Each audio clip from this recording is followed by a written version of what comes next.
Now you mentioned sunlight. What's sunlight got to do with testosterone? Your body is made up of cells. Every cell in your body and in plants needs sunlight. So it makes sense that if you want higher testosterone, expose yourself to sunlight. Why does sunlight help testosterone? Because it helps your immune system. Vitamin D is your immune system. It's your protective mechanism for your body. If you are overweight and you're carrying a lot of fat, this is your body's way of saving you. Why? Because if blood sugar was pumping around in your blood, inflaming all the cells, you would die. So the body has insulin that takes that sugar and puts it into storage, fat being one of them, to safely store. The problem is we are over flooding the body with way too much energy in terms of sugar and carbohydrates, and we're not using it enough. And so the body has no way to let you keep that sugar pumping around the blood, so it turns it into stored energy. Ladies and gentlemen, welcome back to the Daniel Leese podcast. Thanks for tuning in again.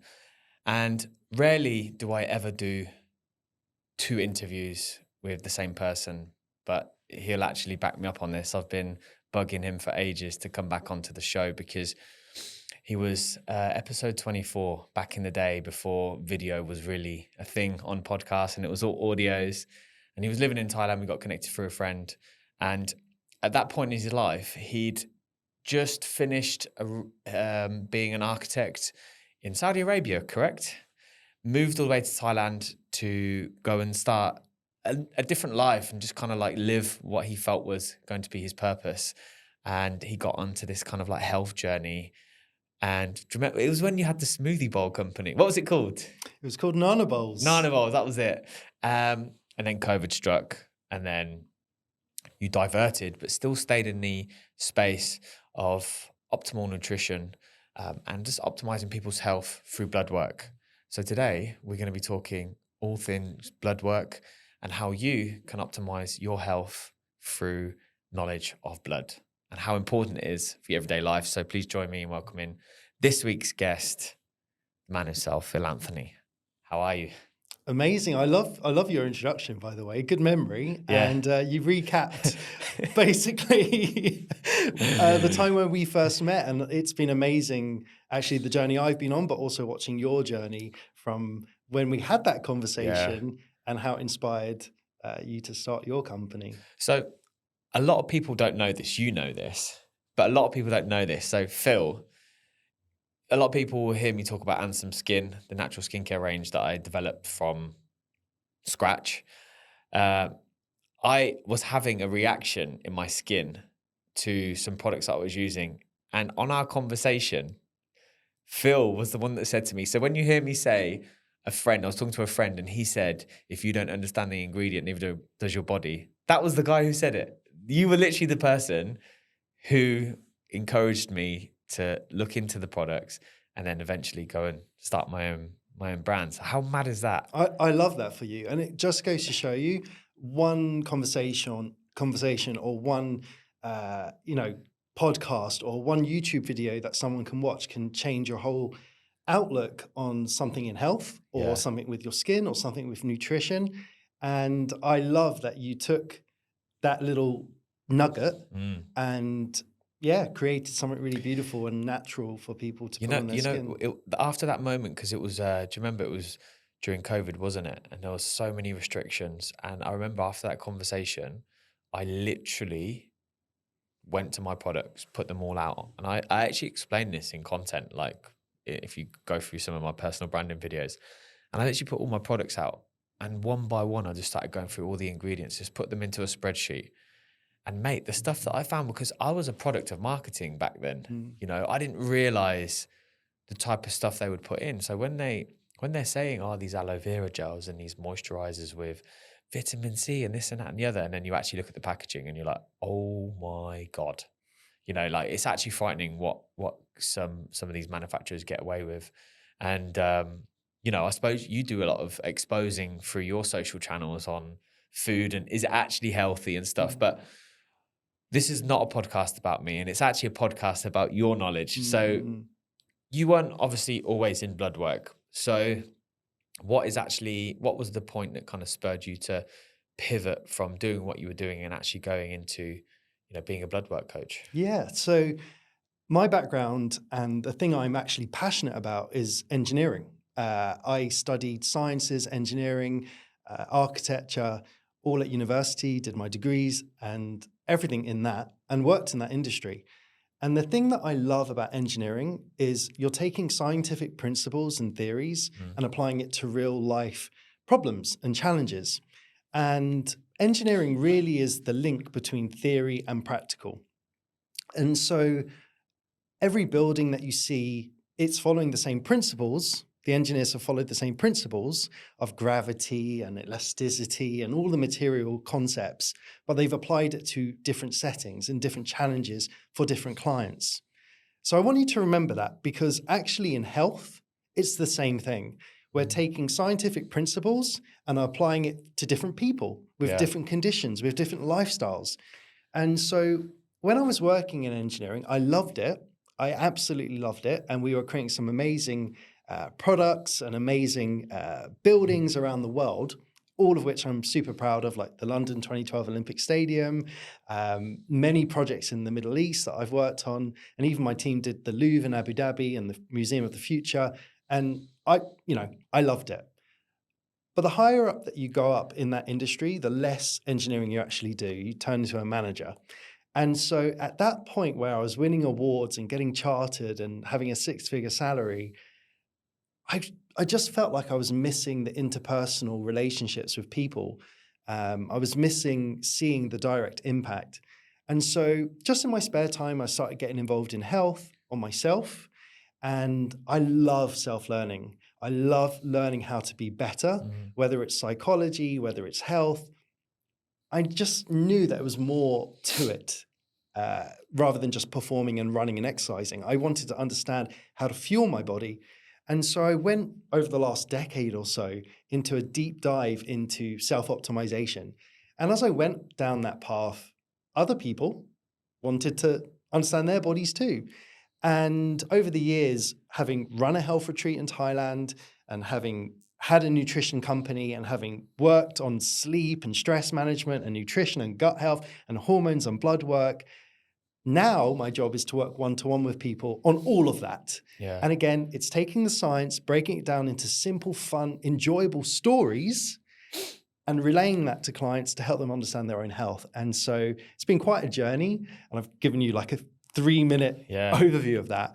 It hasn't all been easy, but it's my job now to make health easy and fun for individuals who are being told so much information that it's overwhelming for people. It's literally, it's too much. Like, it's too much in every single sense of the way, because even with me as a business owner, like, you see so much information out there now and it's bombarded in your face that it's just, you struggle to know what to believe. And you listen to podcasts like this podcast now, and people will listen to, the stuff that we talk about.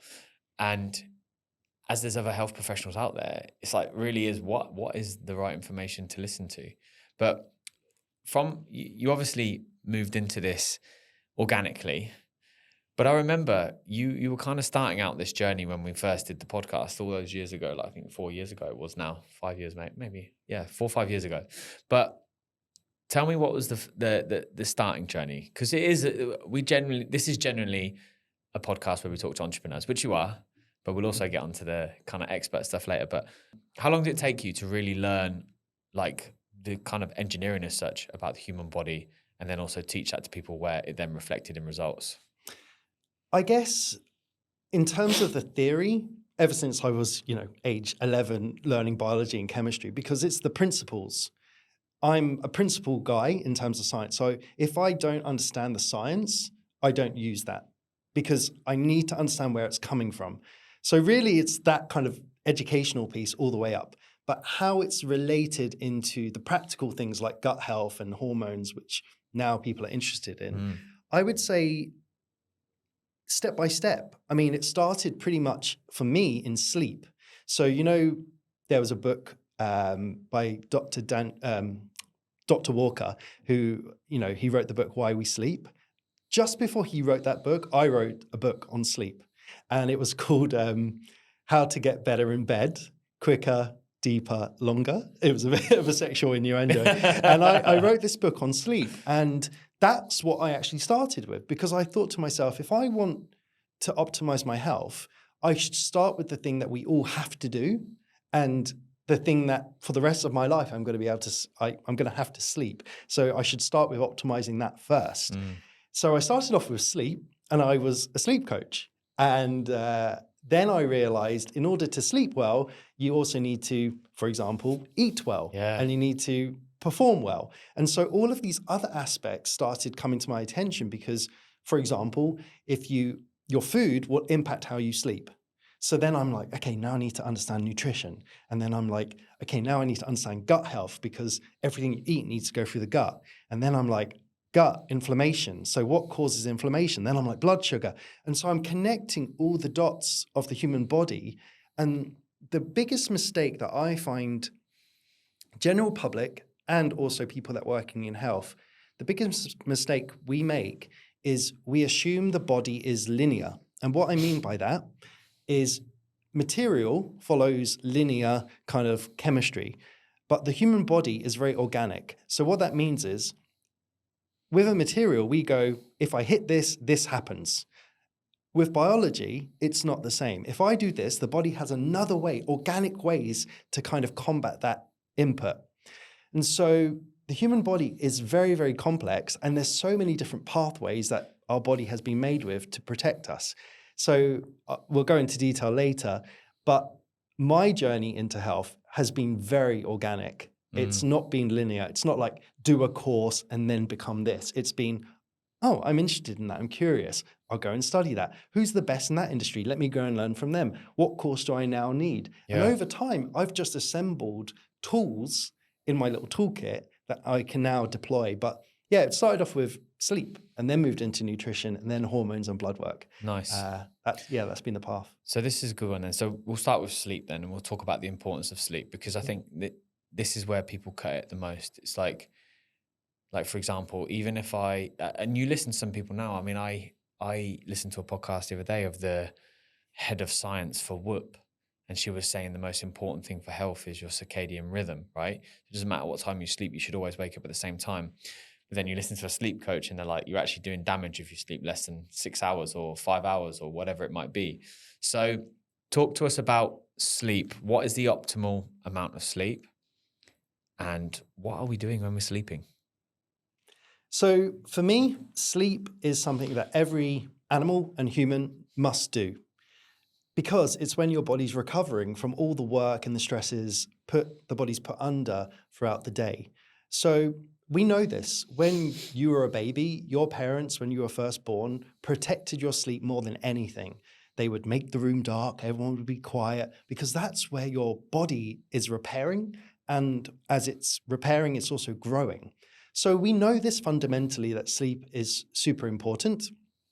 But as we get older, we kind of like leave it to the end of the day. And so if we kind of have done our work and if we've got our gym in and if we've had a bit of Netflix time, sleep just fits onto the end of the day.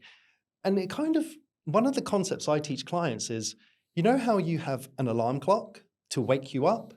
I actually think that's wrong. We should have an alarm clock to put us to bed. Let the body wake up naturally.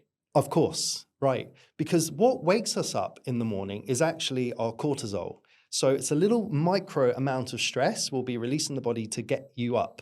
And so an alarm ringing in your ear is a massive amount of cortisol. Amount of stress, yeah.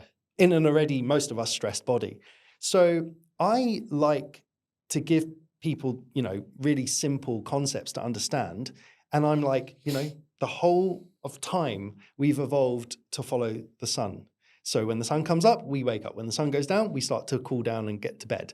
So in terms of how long should you sleep, first of all, I would say try to follow the sun. So 2-3 hours after the sun sets, you want to start heading to bed. And there's this concept that 8 hours is the number, but that's not true.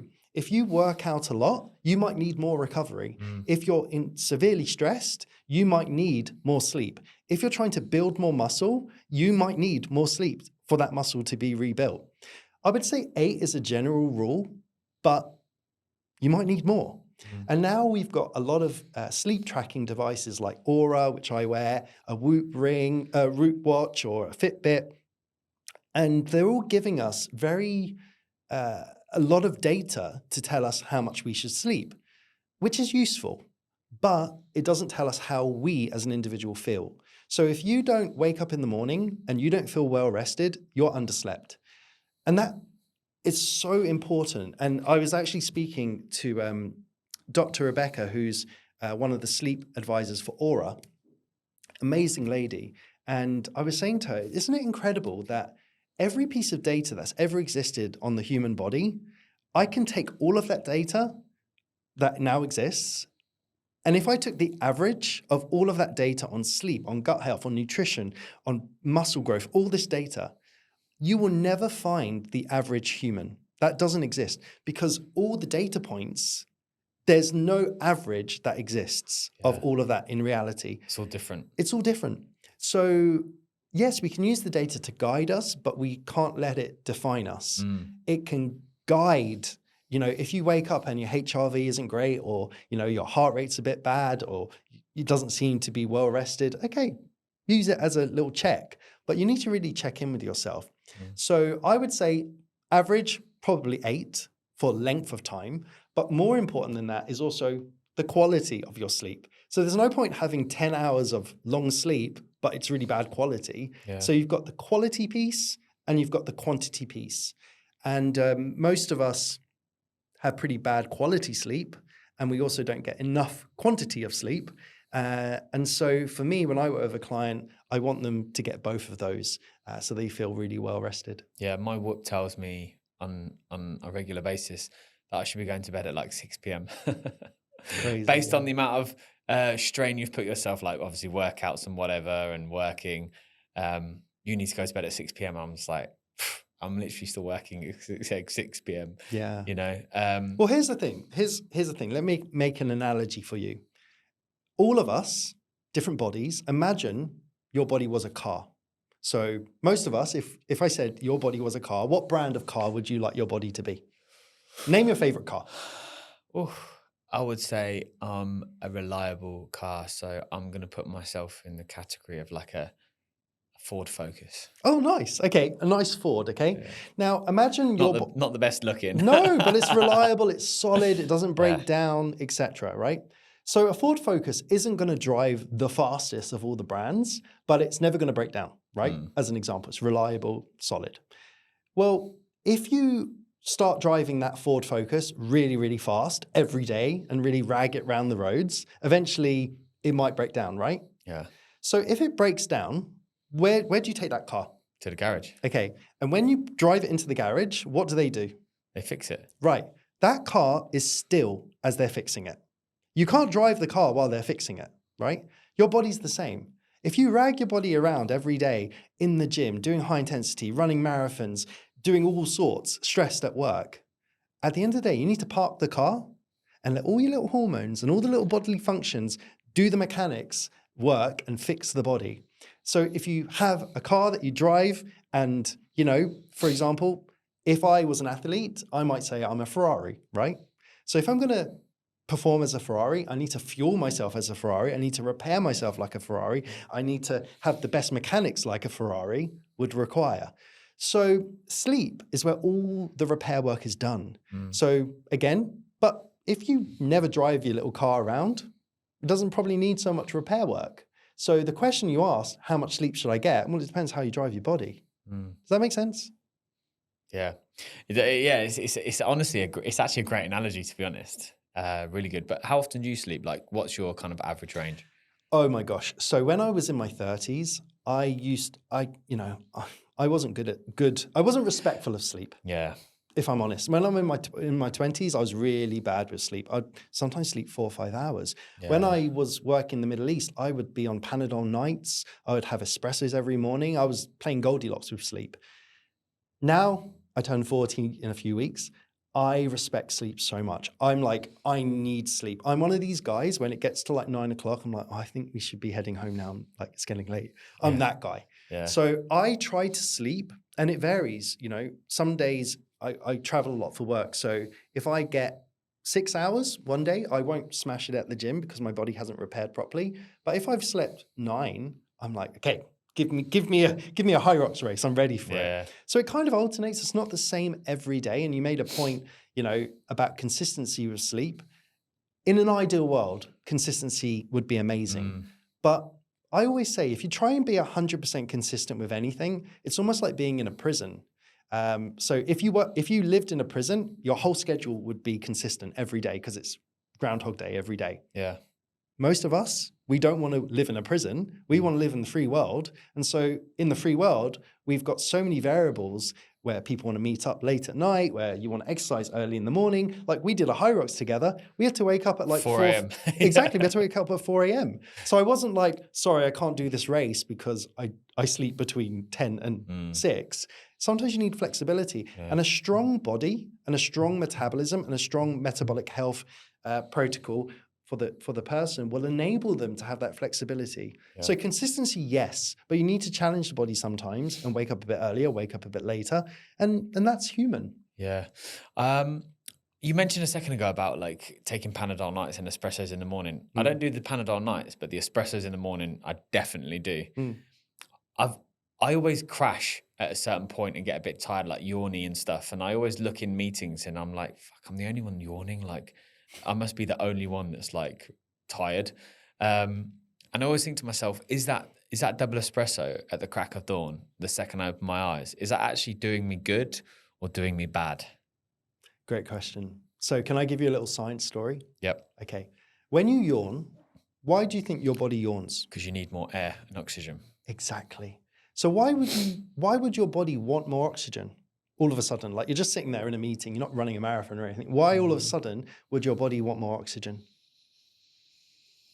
You took a deep inhalation there, right? Yeah, to survive. Yeah, because when your body is feeling like it's a bit overstressed, it's going to need more oxygen. So when you're running a race, you're breathing, right? Really deeply and like trying to get as much oxygen as possible. As you're like dozing off, your body's kind of like in this low energy state and it wants to wake up. I mean, you've got to concentrate. Yeah. So it wants to yawn. And that's why you yawn then. And that's why you yawn. So let's take it back to the question you had about coffee. So when you wake up in the morning, again, another little story, you're like a big rock. When you wake up in the morning, that rock is heavy and it's been asleep for 7-8 hours. So there's no momentum in the body. It's still.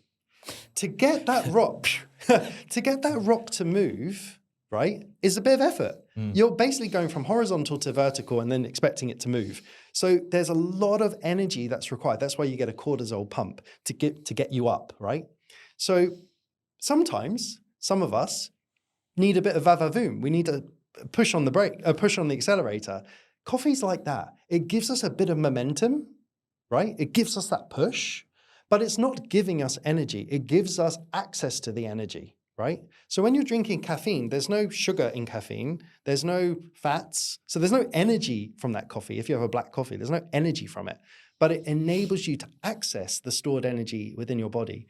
So you get that push and you're using up your energy at an accelerated rate. And then an hour or two later, because you maybe haven't eaten properly or maybe you didn't sleep properly and that artificial acceleration is wearing off, so you crash and you're tired again. So there's nothing wrong with coffee in the morning, but many of us, including me sometimes, are using it as that artificial push when actually, if you go before it and say, well, if I slept better, if I ate better, if I treated my body better, enabled the mechanics of the body to do the servicing work, maybe I wouldn't need as much coffee. And this is an important concept. I love coffee. I love the taste of it. I love the feeling from it. But I don't need it. I want it. Right? If you need coffee, there's a problem. You should want coffee. That's the thing. That's another thing. Because you again, listen to these gurus and you think, fuck, is there something wrong with me? But I genuinely, I enjoy the sensation of putting the espresso coffee in the powder, in my espresso machine, actually hearing and smelling it and tasting it and just I genuinely just like it. It's almost like the best part of like a morning wake up is just waking up and the first thing is just tasting that coffee and just being like, just that boom, it's just like, wow, I feel alive, but yeah, no, that's interesting then. So that's another good explanation. So anyone listening to this right now, you know what you're coming in for. You're getting good explanations. You make a really good job of making complex things sound simple. So please keep doing that. I love that you said that because I think our industry in, my industry of health, They make it so they complex. make it complicated, and people try to use big words to basically impress you. I'm not here to impress you. I don't need you to work with me. I don't want you to work with me. I'm here to help you get healthy. Yeah. So I want you to walk away from this conversation, you and everyone that's listening. I want you to walk away with actionable steps that you remember, that you can, principles that you remember and understand that you could explain to a 5-year-old. So I gave you an analogy of a rock. I gave you an analogy of a car. I gave you an analogy, many more that I have, because I want you to remember it. And you know what? These are analogies that I made for myself to understand the science. Yeah. So I'm just sharing how I took complicated science and made it simple in terms of stories. And the reason I love stories and analogies is because you can walk away from this conversation. You may forget all the biology words and all the scientific words, but you'll remember the rock, and you'll remember the coffee, and you'll remember the accelerator on the mechanic's car. And I'm happy if you do that. Nice. So we spoke about a few things in the beginning. So we spoke about sleep. You started off with sleep. Then you spoke about gut health, hormones. What was next? So in terms of sleep, it then moved to stress. And then I moved into gut health and then nutrition, and then blood work and hormones and inflammation and blood sugar. Testosterone and all the other hormones come next, and longevity as well. So the way I've kind of worked on my own education is defining kind of like the basics of health, and that's why sleep was first. Whereas the hormones and understanding all of those, although they're really important, for most of us, it's quite late in the day to optimize those. Whereas the beginning bits that I just mentioned, like gut health and sleep and stress, they're quite easy to optimize. And that's why I start with those. And that's why I learned those first as well. Okay, so let's specifically talk now about testosterone then, because this is obviously a topic that most men are really interested in hearing about, because I have a few friends in my friendship circle and they struggle with testosterone. But the problem that they have is that some of them are looking for a quick fix, which is just a good old dose of testosterone in the butt cheek. But then some are looking for a more holistic approach. So let's talk about the hormone of testosterone, the purpose of testosterone to begin with.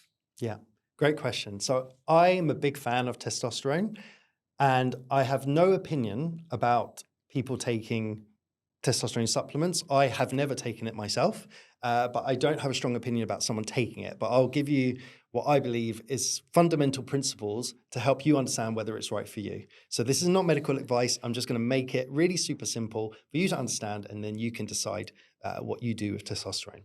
So testosterone for a guy, although women have it as well, is a really important hormone that enables the body to have that va-va-voom. So people with low testosterone, they're a bit slow. They're not really motivated. They're kind of dragging their heels a bit. People with high testosterone are like super like go, go, go.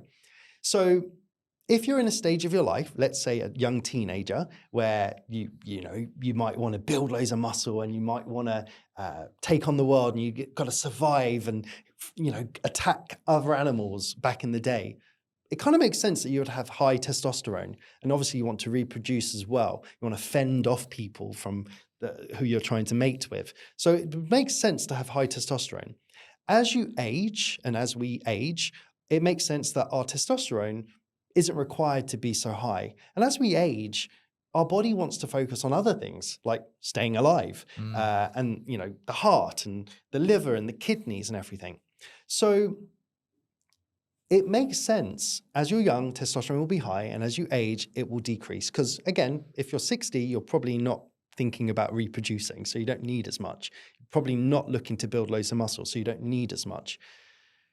The problem is, testosterone is really affected by stress, and it's really affected when the body is put under a lot of stress. Because let's say you get ill, say you get COVID as an example. And this actually happened to me. When I check my bloods, my blood work shows that my testosterone is around the 800 mark, generally, naturally. When I got COVID, it dropped to below 200, right? Oh. Because the What's body. the healthy range then? Oh. See, this is but I don't even know what the healthy range of testosterone should be. Okay. Again, when you're young, you want it as high as possible. But as you age, it gradually drops. So again, it's age dependent. So anyone around 18, 20, I would want it to be around 700, 800. As you become 30, knock off 100. As you get 40, knock off another 100. As you get 50, knock off another 100. So maybe around 50, I would love it to be around 500, 600, roughly. But it does go down. You can't stop that. But we're in a world where the testosterone levels are dropping at an ever accelerated rate. Yeah. And so now we're having people, roughly say they're 40 years old, they're having testosterone of someone in their 60s like 20 years ago. So we're dropping at a really accelerated rate. And why? Because our stress within our body is much, much higher. We have high levels of inflammation. Inflammation in the body is like a fire.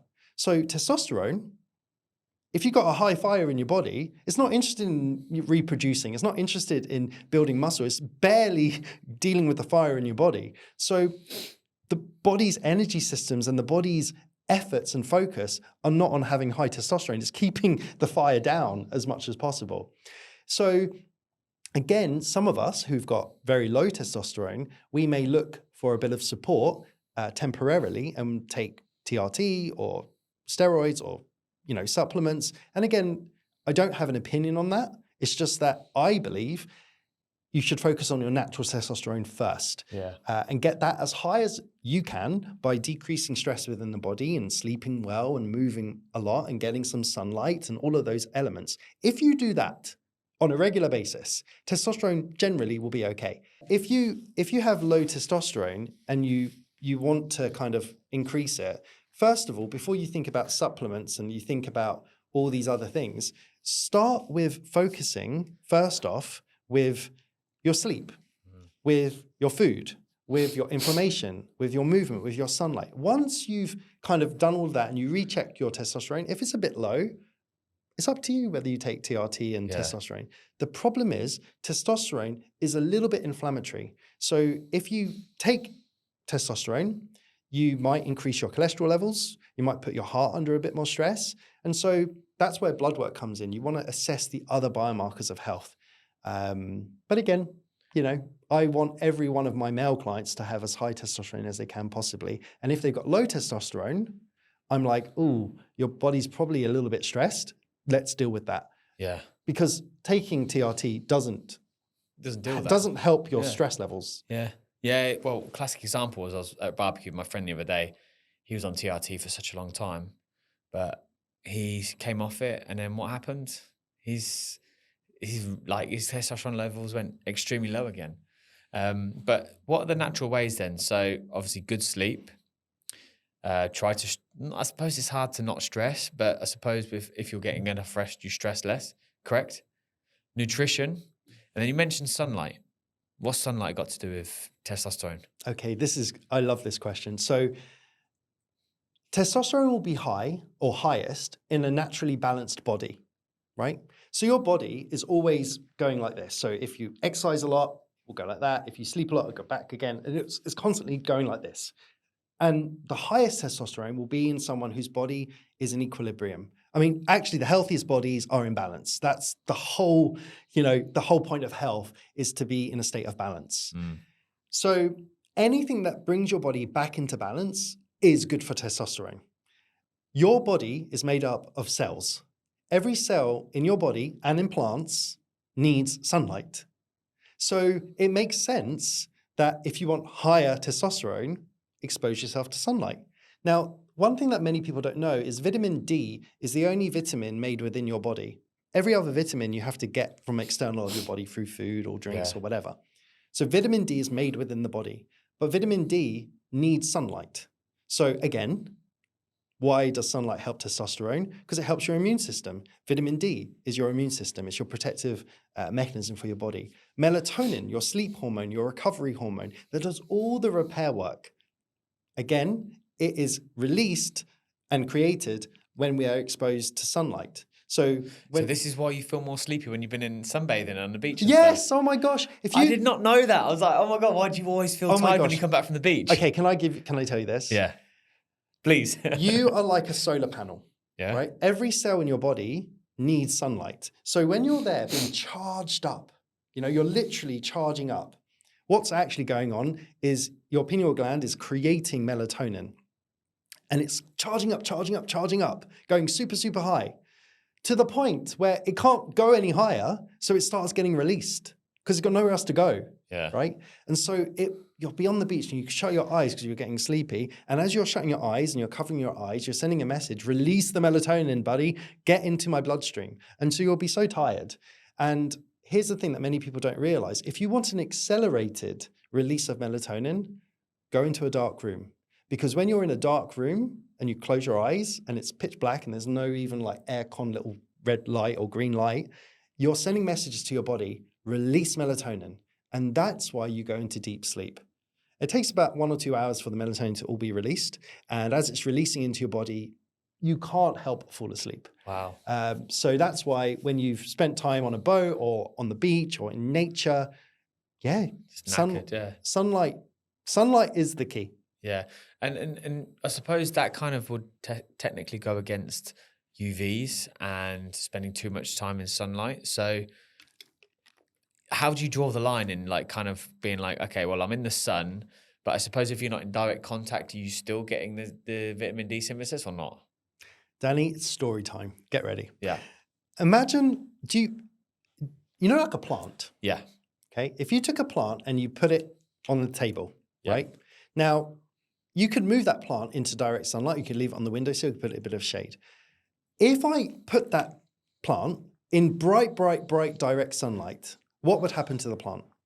It would die. Right. It would wilt, right? Yeah. Because it's direct, it's so bright. So plants have really clever ways to protect themselves from the sun. So they'll stay really low, they'll hide. You know, some plants don't even grow that high because they're like hiding from the sun. So plants already do this. So the question is that you asked, does the sun cause damage, basically? Yeah, it can if you're exposed to it for far too long in the brightest times of the day. So like a plant would move out of the way of the sun as much as it could, unless it's evolved to do that.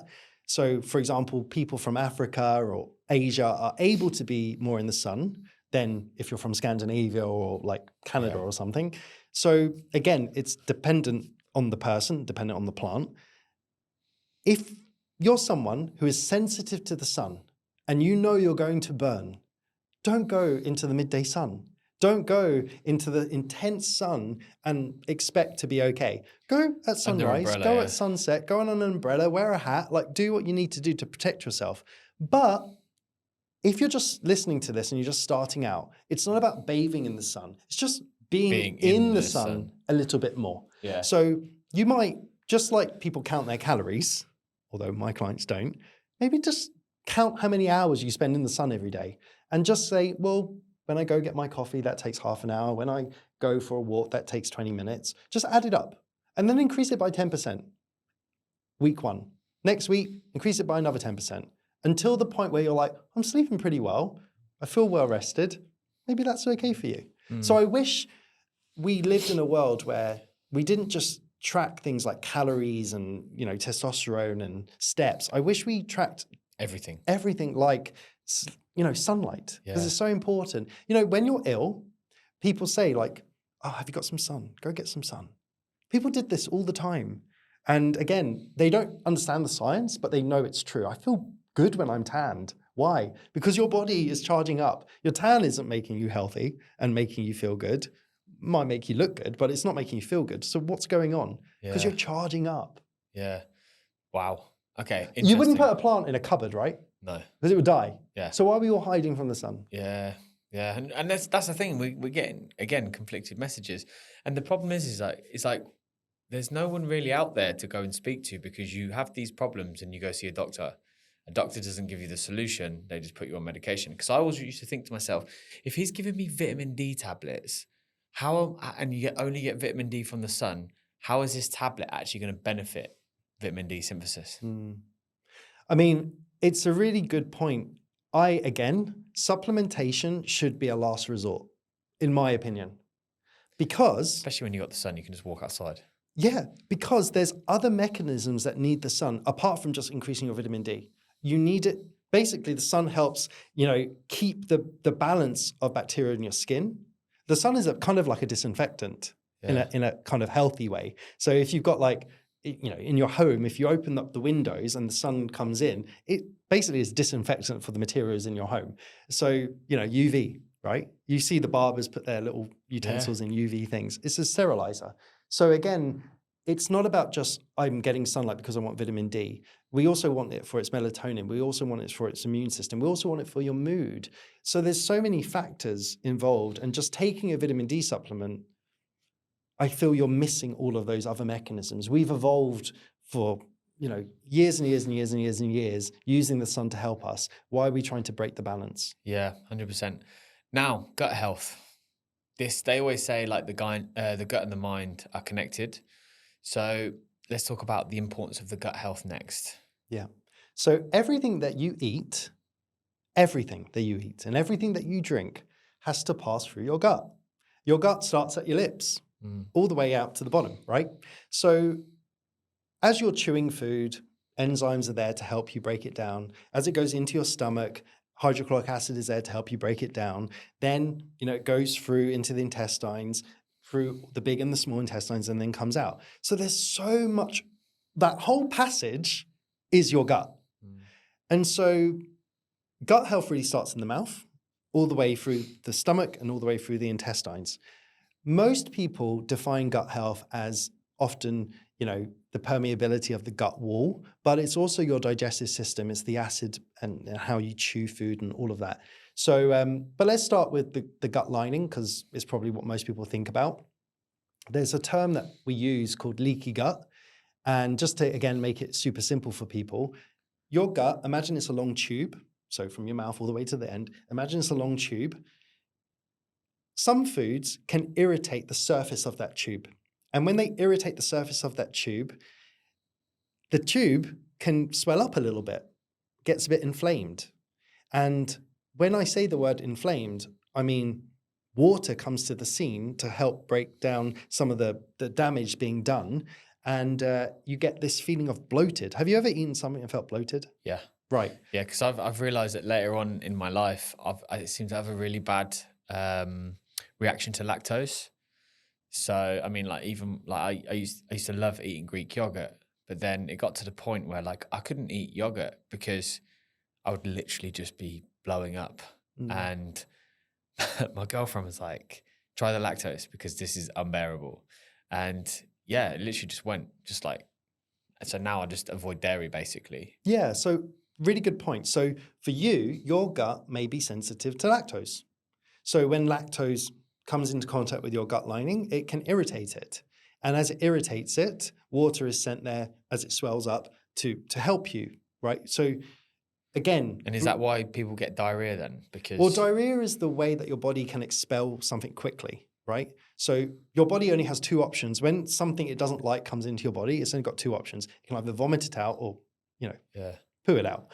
And so diarrhea is your body's mechanism to go flood the system, get it out quick. So you'll get diarrhea when you get food poisoning or bacteria or something like that. So if that's the case then, and they want to get out quickly then, do you know how quickly something can enter your body and be out of it when you're in like a state of, for example, having diarrhea? Well, it's a really good question, right? So the way the body works is when you chew food, it goes straight into the stomach. And generally that stomach has hydrochloric acid.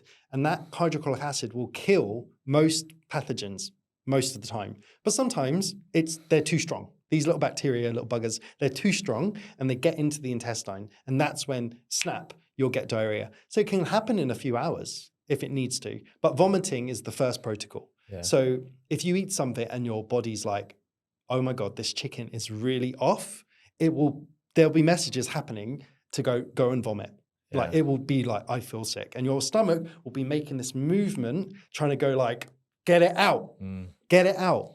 So again, it can happen in, for some people it can happen in minutes. Yeah, because I when I was in Bali recently, I got Bali belly, and I literally I could eat something, and within 5 minutes, I literally had to go to the toilet, and I thought, surely that cannot be what I've just eaten because I ate that 5 minutes ago. It can happen.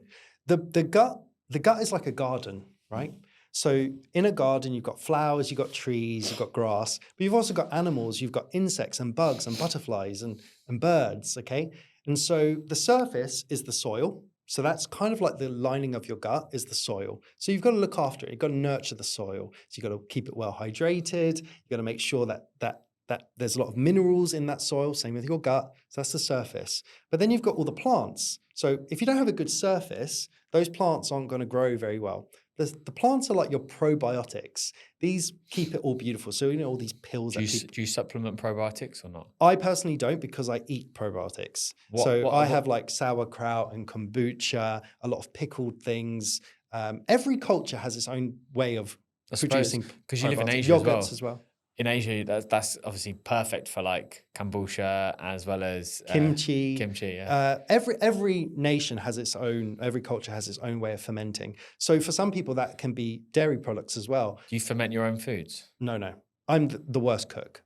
So I buy every day, and I'm very lucky. So I'm the worst cook. But yeah, like for me, the plants in my garden analogy are the probiotics. So they're the pro means good, biotics, bacteria. They're the pro.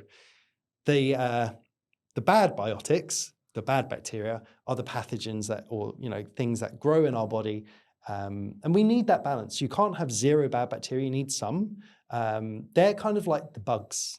They're kind of like the insects. So just like a slug in a garden eats all the plants and you're like annoyed with them, but it's part of the cycle of the garden. As the bug eats the plants, then it recreates, and it's part of the cycle. So you need some bad pathogens, you need some bad bacteria for the good bacteria to work. Well, there's this balance. Yeah. Life is a balance. Just like we've got bad animals on the planet that eat some other nice animals, you need both for the ecosystem to work. And so, yeah, plants are probiotics. The bugs are, the bad biotics, the bad bacteria. But then you also feed these bugs, right? So sugar feeds bad bacteria and fiber feeds the good bacteria. Yeah. So a lot of people are taking supplements like kombucha or even pills or whatever for probiotics. But what they're not doing is focusing on prebiotics. So you need to eat high fiber because your good bacteria eats that. So there's no point supplementing if you don't eat your vegetables. So high fiber would be what? So anything that grows, basically, from the ground, like vegetables, onions, herbs, potatoes, rockets. These are all things that contain fiber. So one of the biggest mistakes in health, in nutritional health, is we defined the macros as protein, carbs, and fat. For me, this was the biggest mistake because we should have had a fourth called fiber. Fiber is part of the carbohydrate family, but I believe it should have had its own little designation over there because it performs a totally different function than most carbohydrates and it reacts in your body totally different. The main reason we have fiber is for digestive health, also for all its vitamins and minerals included. So again, things like rice or potatoes or sugar, mainly for carbohydrates and sugars, they don't have a load of minerals and vitamins. It has some, but not loads. Whereas when you're having a big salad, there's not much energy in that salad, but there's a high amount of fiber and antioxidants and vitamins and minerals. And these are all required for your gut and for your whole body. Nice. So basically to have a healthy gut, you've got to have a high fiber diet. Yeah. I mean, there's with my clients, I have 3 protocols, right? So you want to make sure that your stomach acid is optimized. That's number 1, because it's the first thing. And oral health is obviously good. And so that is linked to fiber, correct? Gut health. Yes. Yeah. But the first step is stomach acid. Yeah. Right? Because that's the first step to breaking down food. The second step is ensuring the gut lining is like nice and thick and like not got too many gaps in it. So eating food that isn't kind of, for you, that would be, you mentioned lactose, irritating to you. Every individual is different. So you might be sensitive to lactose, whereas I may not be. Yeah. It depends. There's often in nutritional science blanket statements being given to people. And also the gut is a garden, so it's constantly evolving. So you might be at a stage of your life where lactose irritates you, but after a year of working with me, it wouldn't. So everyone's a little bit different, right? Yeah. And then the third thing is making sure the balance of the bacteria, the bad bacteria and good bacteria, is there. And the reason why fiber is so important is because it feeds the good bacteria. Yeah. Nice. That's okay. Amazing. That's a really good explanation again. So thank you for that. And then let's now talk about what I think is potentially, I would say the biggest killer, let's say, is blood sugar, high blood sugars. Like, we live in a world of processed things. And obviously now with the cost of living crisis in some Western countries, they're really starting to like just turn to, it's crazy how many obese people you see now. It's just wild. And that's through obviously the cheaper alternatives. So let's talk now. I know we spoke about blood work in general, but let's talk about blood sugar in specific and really dial down on, first of all, what blood sugar is. And then we can go from there. Brilliant. So I love blood sugar. I love this question because for me, it's the fundamental cause of most chronic illnesses and early deaths is high blood sugars. So let me break this down and tell you why it's so important, and then I'll go into the actual problem with it. So 9 out of 10 of the chronic illnesses, the top chronic illnesses that we now have, whether it's diabetes, whether it's fatty liver, whether it's cancer, dementia, Alzheimer's, which, is part of the diabetes equation now. We now call it type 3 diabetes, cardiovascular problems. These are all linked to sugar. So, and we're in a really bad pickle because, the stats are crazy. Diabetes is skyrocketing, cancer levels are skyrocketing, and this is despite us spending so much on health. So we've got a really fundamental problem, but let's dial down into blood sugar. Sugar is essential for every living cell in the body because it's glucose, and glucose is what fuels the cell. It's what gives our body energy. So sugar isn't bad.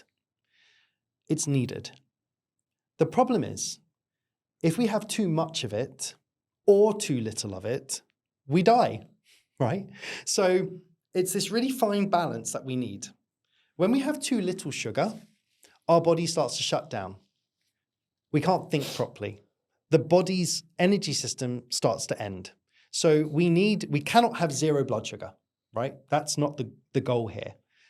But we also don't want it too high, because when it's too high, the blood is pumping sugar around every cell to a high level, and the cell starts to go, oh my gosh, there's too much sugar in here, and because the cells are being burnt, they're getting inflamed.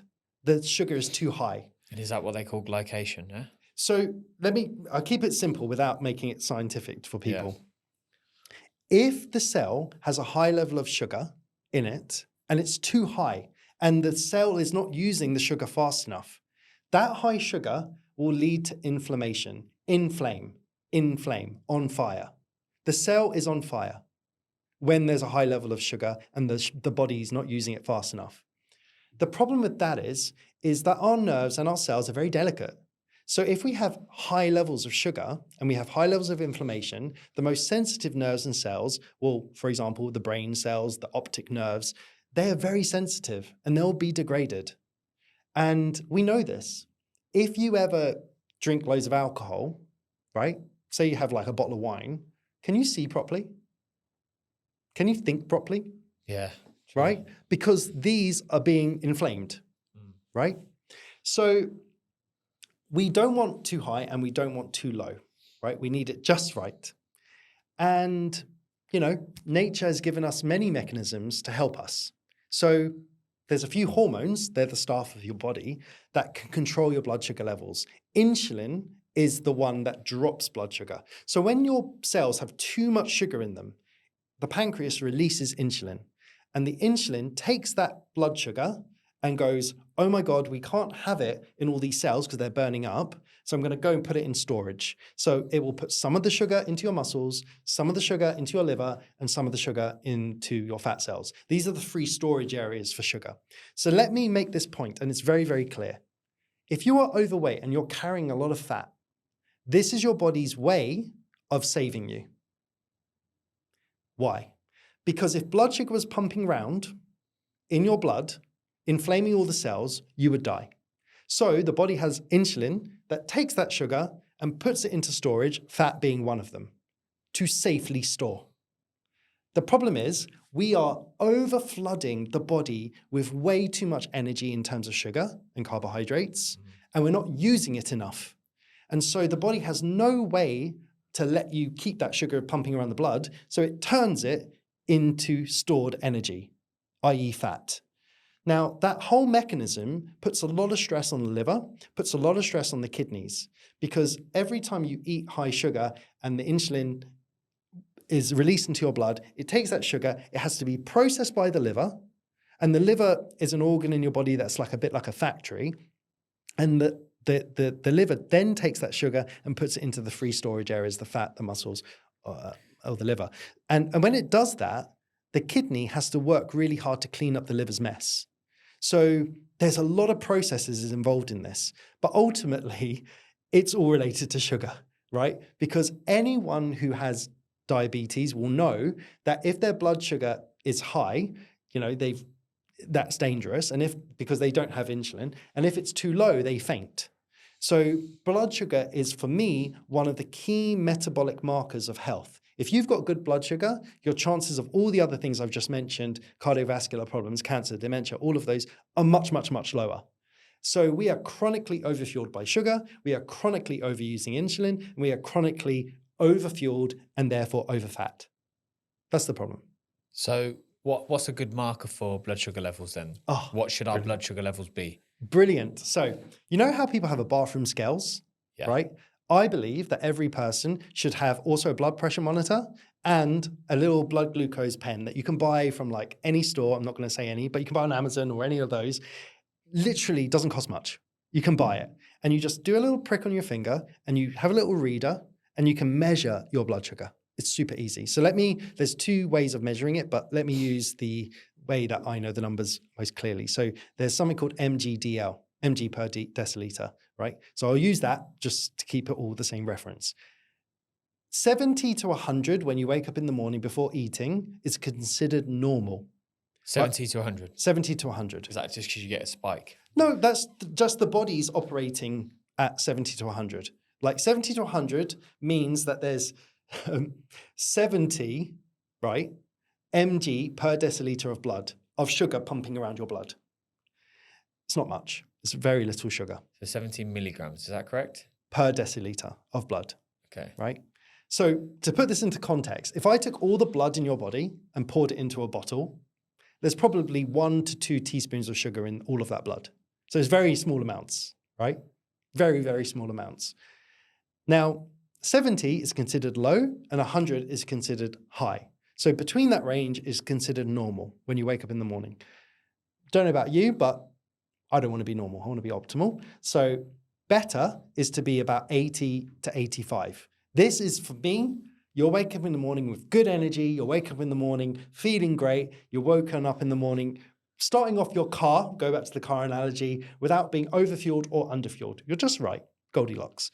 So anything above 100, about to 125, is considered pre-diabetic levels. This means, warning, you have too much sugar in your blood, you're too stressed, you're too inflamed. Anything over 125 is considered diabetic levels. Wow. Yes, and take note of this.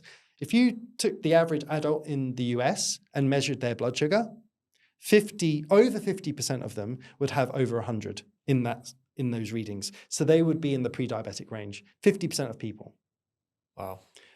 Only a very small percentage of people are in the, kind of the 80 to 85 range that I just mentioned. So when I work with what percentage? Not even probably 1% of people are in that range. Wow. So when I work with a client and I want them to be optimal, I'm really saying I want you to be in the 1% group. That's what I want a client to be, because I know the effects of not being in the 1% group on your long-term health. Like, if your blood sugar is chronically high, you are chronically destroying the cells in your body. I don't know about you, but my biggest fear is being mentally incapacitated. Yeah. God forbid that I get something like dementia or Alzheimer's. That's my biggest fear, of not being in control. And I know that dementia and Alzheimer's is accelerated by inflammatory diseases, and blood sugar is the biggest cause of inflammation. Wow. So what are some, say for example, you've got people that have got high blood sugar levels, right? And can you naturally have high blood sugar? Yeah, so people that are born, type 1 diabetics don't have insulin. So they don't release, their pancreas doesn't create insulin. So they will naturally have high blood sugar because they don't have insulin to bring it back down. But they can manage their blood sugar. Okay. So, of course, they take insulin injections, which has saved many, many people, which is great. They should continue. But other than that, all of us have insulin, and that can help us control our blood sugars. So there's no, diabetes type 2, we call a lifestyle disease because it's not a genetic problem. You weren't born with that. You created it through the conditions of how you live your life. So when it comes to, like, for example, if you've got high blood sugar level but you don't have diabetes, what would happen if you took insulin? People are. What do you think Mounjaro is? What do you think Ozempic is? Really? It's basically a similar process as insulin. It's dropping their blood sugar levels. So that's why this is, because they say, don't they, that Mounjaro and these Ozempic, A GLP-1, yeah. this is for diabetic people, and they said that there's people coming out now saying there's not enough for diabetic people because normal people are just taking it. So it's the same thing. Insulin, it's the same thing. And so what's that got to do with blocking off the receptor to not want you to eat then? Because if you think as sugar as one of the fuels of your body, right? Remember I said, like, every cell in your body needs energy, so it needs sugar, right? If there's a message from insulin saying, hey, stop overfueling me because it's my job. So insulin's like a fireman, right? It takes the fuel from the fire and puts it into safe storage, right? So if you were a fireman and you saw there being a fire in your house, right? You'd be like, everyone, move the fuel out of the house. Stop giving the fire more fuel because you're raging the fire. Yeah. Same thing. So one of the mechanisms of, GLP-1s is it gives you the sense of being full, so you don't eat as much. And again, that kind of makes sense, right? Because if you've got high levels of blood sugar, so most overweight people have high blood sugar, right? Because they're linked. It's an overfueling problem. Mm-hmm. But I should caveat by saying, 1 in 8 people who are diabetic actually are underweight. So it's not just a weight problem. You can be skinny and be diabetic as well. So like insulin, that GLP-1, Mounjaro, Ozempic, all of these, they give you this sensation of being full. But in fact, talking about this, the dangerous element is that you're overfull from everything. So you will eat less protein, you'll eat less fiber, you'll eat less fat. And I don't know about you, but I love carbohydrates and I love sugar, I love chocolate. So guess what? Most people taking these injections are still eating all of those things that I just mentioned, but they're just eating less protein, they're eating less fats, they're eating less fiber because their stomach can't fill. Yeah, it can't take there's data now that shows that the amount of people that go on Ozempic, around 80% of them gain the weight back, right? Even more scary than that, the muscle wastage. Yeah. They are losing muscle because they're under eating protein. Yeah. So, many of my clients come to me having taken Mounjaro and Ozempic in the past or considered taking it. And I'm like, listen, that's a short-term fix for a longer-term problem. In my opinion, give my approach a go and let's see if we can drop the weight naturally so that you don't need these injections.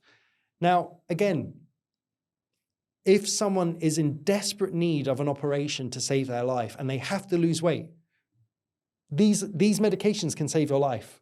But for the most people that just want to lose 10 kilos. Yeah, just for the people that just can't stop snacking because they just can't control their appetite, then yeah. Let me tell you this. So one of the things I want you to think about is every hormone in your body is a bit like a staff member in your body. Insulin is like a fireman. He's a staff member. So he's operating already in your body, taking the excess fuel from your fire and putting it into safe storage. So that's naturally happening. Now, you get to decide whether you want to make the fireman who already exists in your body better at his job, or you can bring an external firefighter, i.e. Ozempic or Mounjaro, into your body, an artificial one. He isn't from your body, you can bring him in artificially. In an emergency, when this fireman isn't working properly, go ahead and do that. So if you're type 1 diabetic, basically you don't have a fireman naturally in your body. So it makes sense to inject one, in my opinion. But we all have, everyone else has this already operating. If you're type 2 diabetic, your fireman isn't working very well. He's overworked. If you're overweight, your fireman is being overworked and he's not very good at his job anymore. Just like a staff member, you can have a fireman who's very good at his job or very bad at his job. You can have a fireman who's very sensitive to the needs of your body or very resistant to work. So if you've heard the term insulin resistant, it means your fireman, insulin, is resistant to working well. I want my fireman, insulin, to be sensitive to my body's needs. So there are days where I can be working and I forget to eat. I forget. But there's also days where I can have a chocolate, have a dessert, and my fireman, insulin, is super good at his job. So when I get a sugar spike, he takes that sugar and puts it into storage for good use later. So I have a good fireman, so I don't get massive energy spikes or massive energy crashes because I've respected my fireman, I've looked after him, and I've helped him do his job really well. There's many methods to do that. I can give you some of them if you would like. Yeah. Okay, so number one, not making him work too hard. Stop giving him so much sugar that he has to then move out of the cells. That's number one. Number two, give him better, less processed sugar, less processed foods, because those processed foods, little quote for you, the more processed the food you eat, the more processing your body has to do. The more natural your food is and your drinks are, the more naturally able your body is to process them. Does that make sense? Yeah, 100%. Okay, so if you want a good fireman, eat more natural foods. Yeah. Less work for the fireman. Additionally, you want to use that energy a bit more, because if you're using up that energy, there's going to be less energy in the fire. So go and use it. Go and walk. Move more. So eat less sugar, move a bit more. Eat better sugar, eat more naturally. What about fruit? Does fruit like contribute to this fire? Like, because everyone, again, PT is like, oh, fruit makes you fat. Fruit doesn't make you fat. Fruit makes you fat. It's like, okay. so tell me about fruit then. I'm a big fan of fruit. I love fruit. I'm a big fan. Why? Okay, so let me make this clear. Fruit has got a really bad reputation because of sugar's problem, right? No one can own the brand Apple. Apple just exists in nature, right? An orange. No one can own oranges. They just exist in nature. So most marketing companies or most food companies, they like to own some IP, right? Because then no one else can have it and they can monetize it. So when I hear people saying bad things about what happens in nature, i.e. an apple or a fruit, I'm like, listen, the problem isn't that we're eating too much fruit. The problem is we're eating too much processed foods, right? And then when we add in the fruit, we're overfueling the body. But if you ate fruit first, they're big, they fill you up. They contain vitamins and minerals and antioxidants, all these great things. They taste delicious. They've got phenols, they're colorful. So how can they have the bad reputation, right? Like, it's like having a party in your house. Like, if you've ever thrown a house party, it's like saying, oh, we'll bring around all these nice people who are so lovely, all these yoga and meditation people who are lovely and natural and kind. Oh no, but like, they're the bad guys because we've invited all these like baddies round and now there's no room for them. Yeah. No, invite them round so you don't need to invite the baddies round. Yeah. Invite nourishing people round. So in answer to the question, I suppose what you're saying is you can eat as much fruit as you want then, basically. You can, they still give you energy.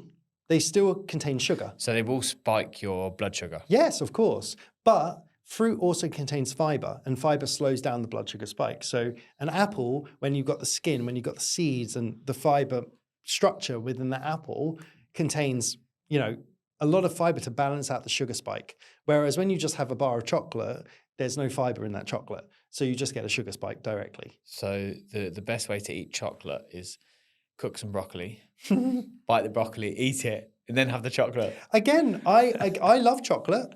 right? I'm in Dubai. Mushroom chocolate. I'm in Dubai at the moment, and Yeah. they've got that Dubai chocolate. Yeah. I had to taste it, obviously, but what I Did you get the OG one though? yeah, with the pistachio cream and the kanafa, it was lovely. But what I did, because again, it's energy, I made sure my food that I had as my meal was a bit low on energy. So it was mainly a protein and fiber-based meal, and then I had the chocolate. You know, when we did the high rocks together, I was smashing dates. Yeah. Right? Because I want the energy. Yeah. And dates also contain fiber. So the energy is being released slower. Yeah, because that was another thing that I hated, especially when it came to like my weight loss journey. Is like people like easy on the dates because they're obviously high in calories. But I fucking love dates, mate.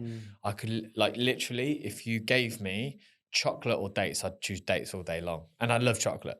Fruit is nature's candy, right? And we as humans and animals have evolved eating fruit.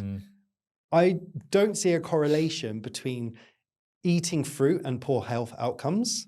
I see a very direct relationship between, as our processed food industry increase and our processed sugars increase, worse health outcomes. Fruit has existed forever. Yeah. So, you know, and we reach a limit with it. And so, you know, you don't overeat, like you can't overeat 10 apples. You wouldn't do that. But you can very easily eat 10 cookies. Very easily. Oh.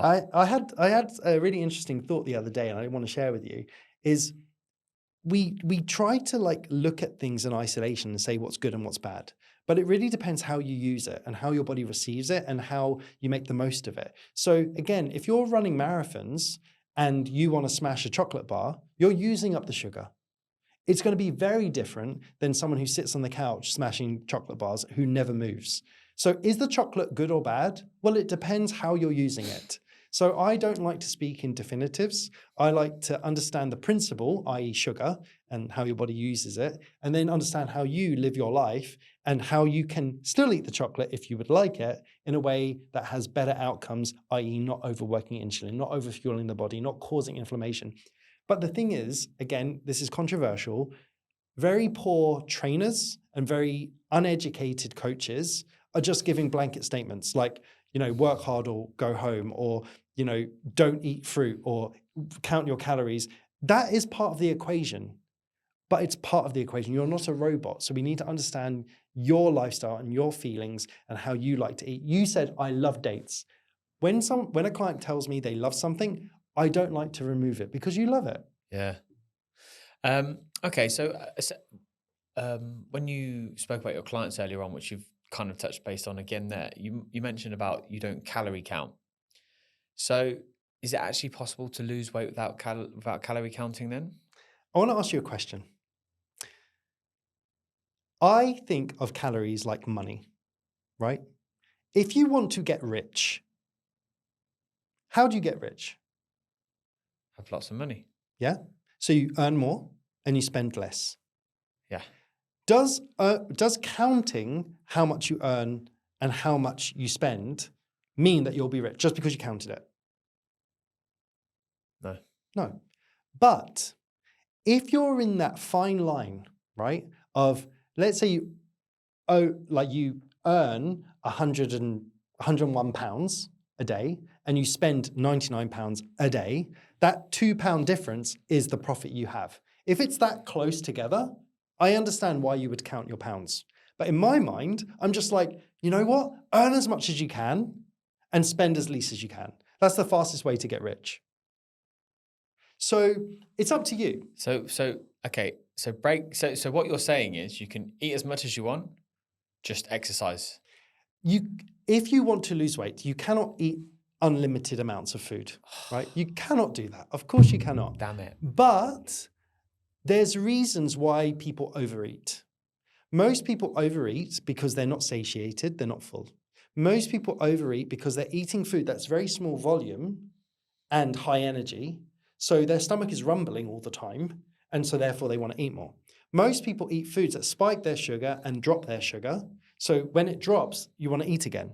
Most people have poor insulin, as I described, right? So they're never controlling their energy levels very well. Most people are chronically inflamed, so they can't judge their food very well. So the question is, up to you how much you want to eat, but if you overeat your energy, right? it's very difficult for you to work out enough or move enough that you're going to use it up. So again, the calorie counting methodology is based on the 4 and 9 times table. So, you know, a carb has 4 calories and a fat has 9 and a protein has 4. All I'm going to say is this. I studied very complicated maths throughout my whole life. I have a degree, a master's degree in engineering. I did maths beyond what most people have ever studied. Yeah. Don't you think it's a bit convenient that 1 gram equals 4 and 1 gram equals 9? Integers. In reality, it's not. Number one, the data shows that protein and carbs are actually closer to about 3.6 calories per gram. And, you know, and it's up to you to decide, you know, that's for protein and carbohydrates are closer to 4.4 in reality. That's an energy balance equation. But how your body processes that energy is very, very different. So when you eat a pumpkin seed, right? Yeah. Have you noticed if you look back in the toilet, you see the pumpkin seed? Yeah. Right. So your body doesn't break it all down. But in the calorie counting methodology, the science, they took that pumpkin seed, they burnt it to complete dust, and they looked at the energy from that pumpkin seed. So as a general trend, it kind of works. But is it accurate? No. Yeah, because it's funny you say that, because I was watching a podcast and the guy was talking about the calories in nuts. And he was like, they'll say that a nut has X amount of calories. So you always associate nuts with being High fat. Because they're high fat, yeah. and high calories. But he said, what you don't realize is that a lot of it comes out of you. Exactly. It's like the calories are actually broken down when it's in dust. So if you break it all down and grind it all down into dust, you're digesting all of the calories from that nut. But if you're just chewing on the nut, you're not actually breaking all the, and then obviously, as you said, typically with nuts, comes out of you. Like you don't digest it. So here's the thing. And again, I'm going to get a lot of slack for this, but the calorie methodology is an approximation. It's not an exact science, but it is a good approximation, right? So if I count your calories and it says 2,000 and you're not losing weight, if I say, okay, eat 1,800, there's a 200 gap. So you'll probably lose some weight. But the methodology, by all means, is not accurate. The input data is inaccurate. Then when you go on the ingredients list on the back of labels, for example, those labels are allowed to be 20% inaccurate according to the FDA. So you could eat a cookie and it might say it's 100 calories, but it, in reality, might be 120. Now, if you're a food company that makes chocolate bars, do you want to write 120 or do you want to write 100? Yeah, 100. Right, because then you will eat more of it. So the input data is inaccurate, the ingredient list is inaccurate, how your body processes it is inaccurate. So again, as a general trend, it can have some use case, but the body is not a robot. So it's just a rough estimate. I don't ask my clients to count calories for one reason. My clients are generally highly successful professional people. A lot of them have kids. And I ask them a very simple question.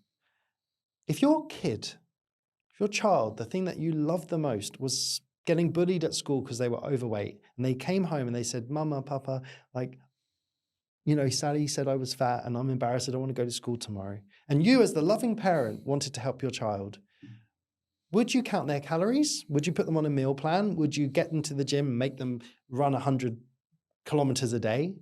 Or would you go, look, we just need to eat a little less and we need to move a little bit more and let's make health a bit fun. Let's go play around a bit more. Lovingly, that's what you would do. So I say to my clients, well, as your coach, helping you on your health, I need to do it in a way that if your child saw what you were doing, you wouldn't hide it. Because they're modeling you, whether you like it or not. If you demonize food groups, they will also demonize food groups. If you're like, oh, I'm just having a little treat, they're one day going to speak the same way. If they believe that this is the way that Mama and Papa are living their life, they're modeling it. So the first question I ask is, are you willing for your child to do the same thing you're doing? And if the answer is no, there's a reason it's no. And you've got to understand that reason, because deep down inside, you know that you wouldn't want your child to do that methodology. So therefore, we're not going to do it. So again, before we could weigh our food, before we could count calories, I believe our parents, if they saw someone was getting a little unhealthy or a little bit overweight, they'd be like, eat a little less, move a bit more.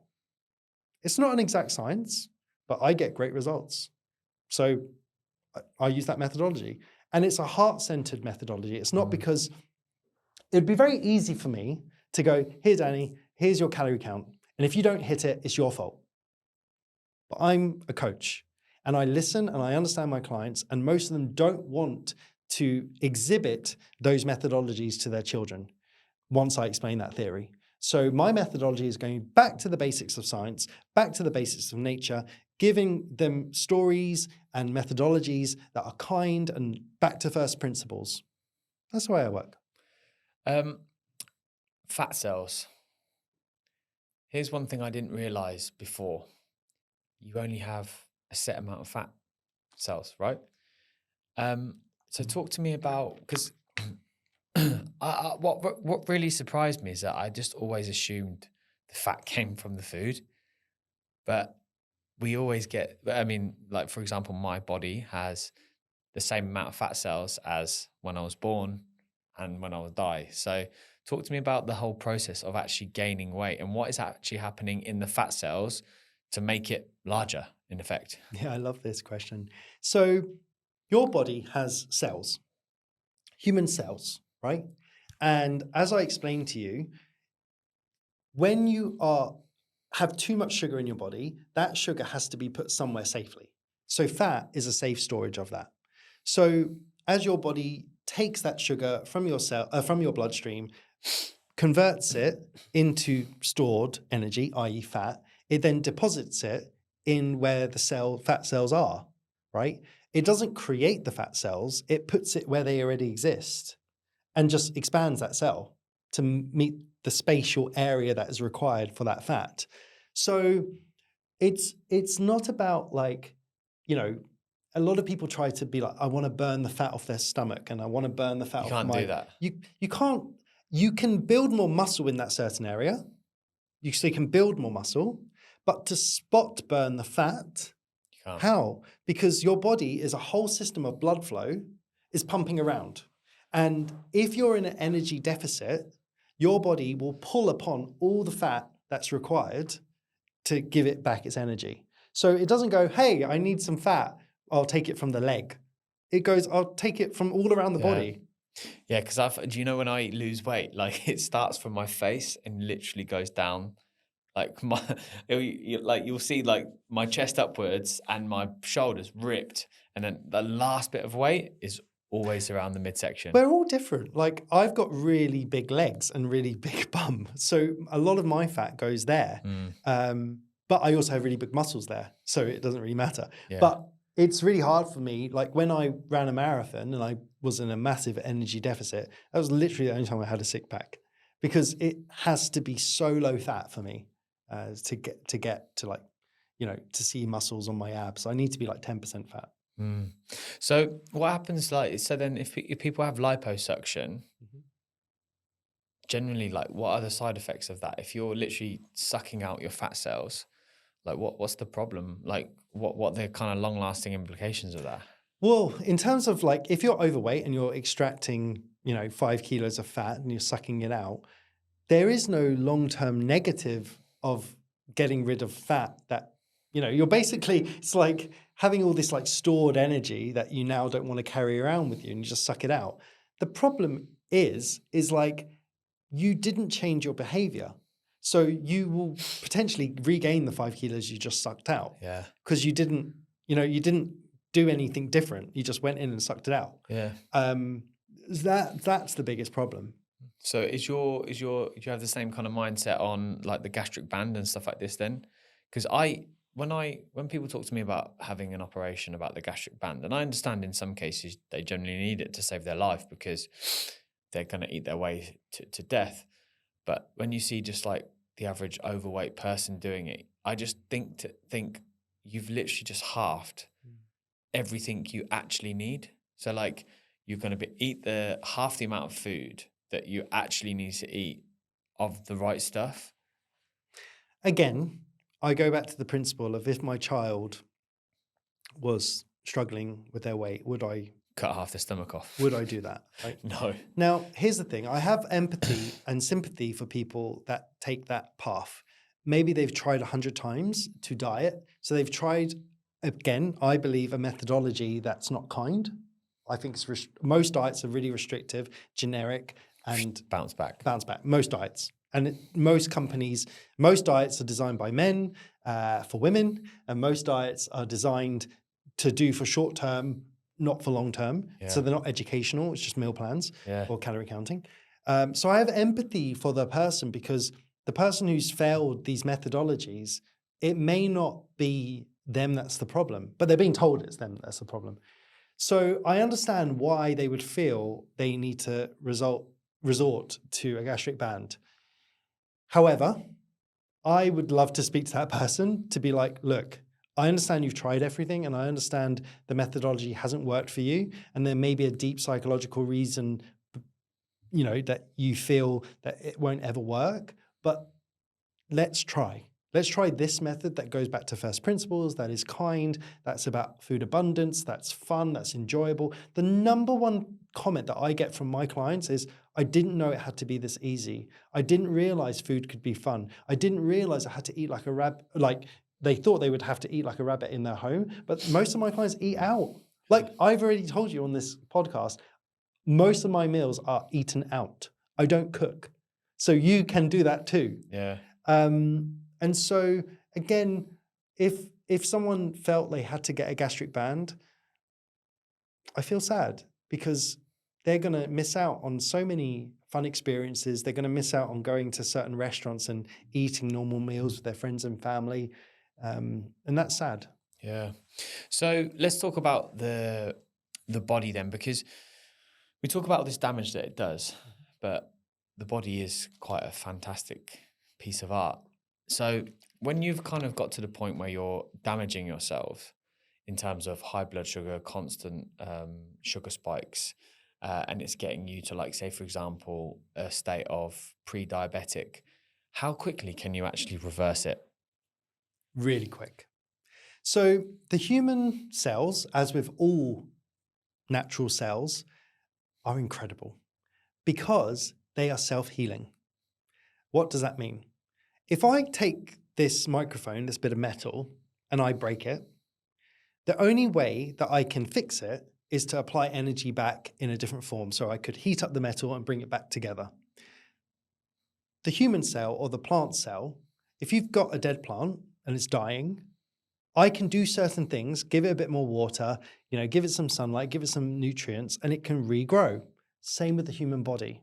So I can cut myself, and within a few days that can heal. It's the same with every system in the human body. There are certain organs that can't be healed the same. They, for example, if you ruin your kidneys, they don't recover that well. The kidney is like a cleaner of the body, and she's very delicate. So if you overwork her constantly, she's just like, I give up, right?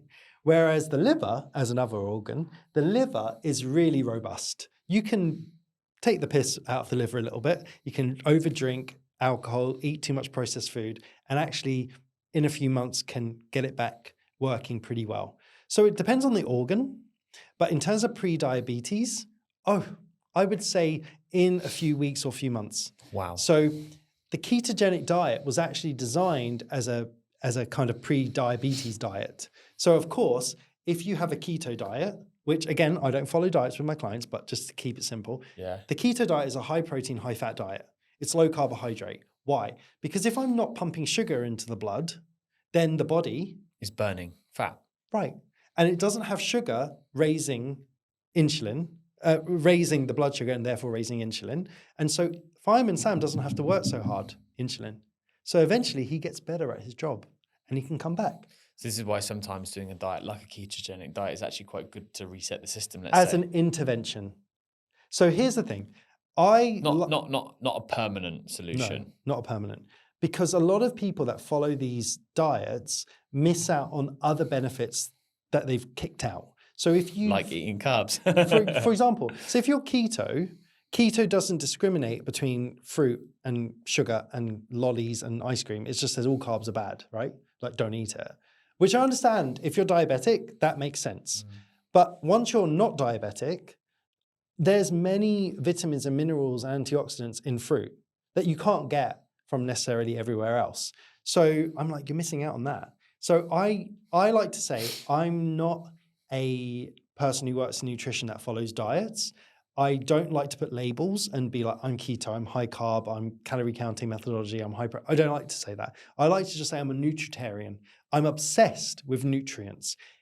What my job is to find a way of consuming as much nutrition for you, the client, in a way that you enjoy, that feels easy, that fits with your morals and ethics. Like, my job isn't to give you a one size fits all plan. That's lazy. Like, and in the world of ChatGPT, I do not understand why anyone would work with a coach or a dietitian or a nutritionist or a fitness trainer that just gives them a calorie counting methodology. I'm like, literally, go on ChatGPT, it will do better than them. What ChatGPT can't do is understand the human from a human point of view. Yeah. So my job is to help that client understand nutrition from a story perspective in a way that's empathetic and understanding of them, and find a way that they enjoy. Nice. So I'm going to go into like a section, and I'm going to call this food, the good, the bad, and the surprising. Ooh, Right. I love that. So I want to ask you, if you could eat 3 foods every day to keep your blood sugar in check, what would they be? Oh my gosh. Okay, so number one, any salad is the best thing for your blood Really? sugar. The best. So a bowl of greens. So I always say, if you want to feel more alive, Eat a salad. eat more living foods. Yeah. Because that living food literally is alive as it's on the table. And you're eating it and it helps you become alive. There is something in that salad that you can't get from many other food groups. And they are called antioxidants. Anti-oxidation.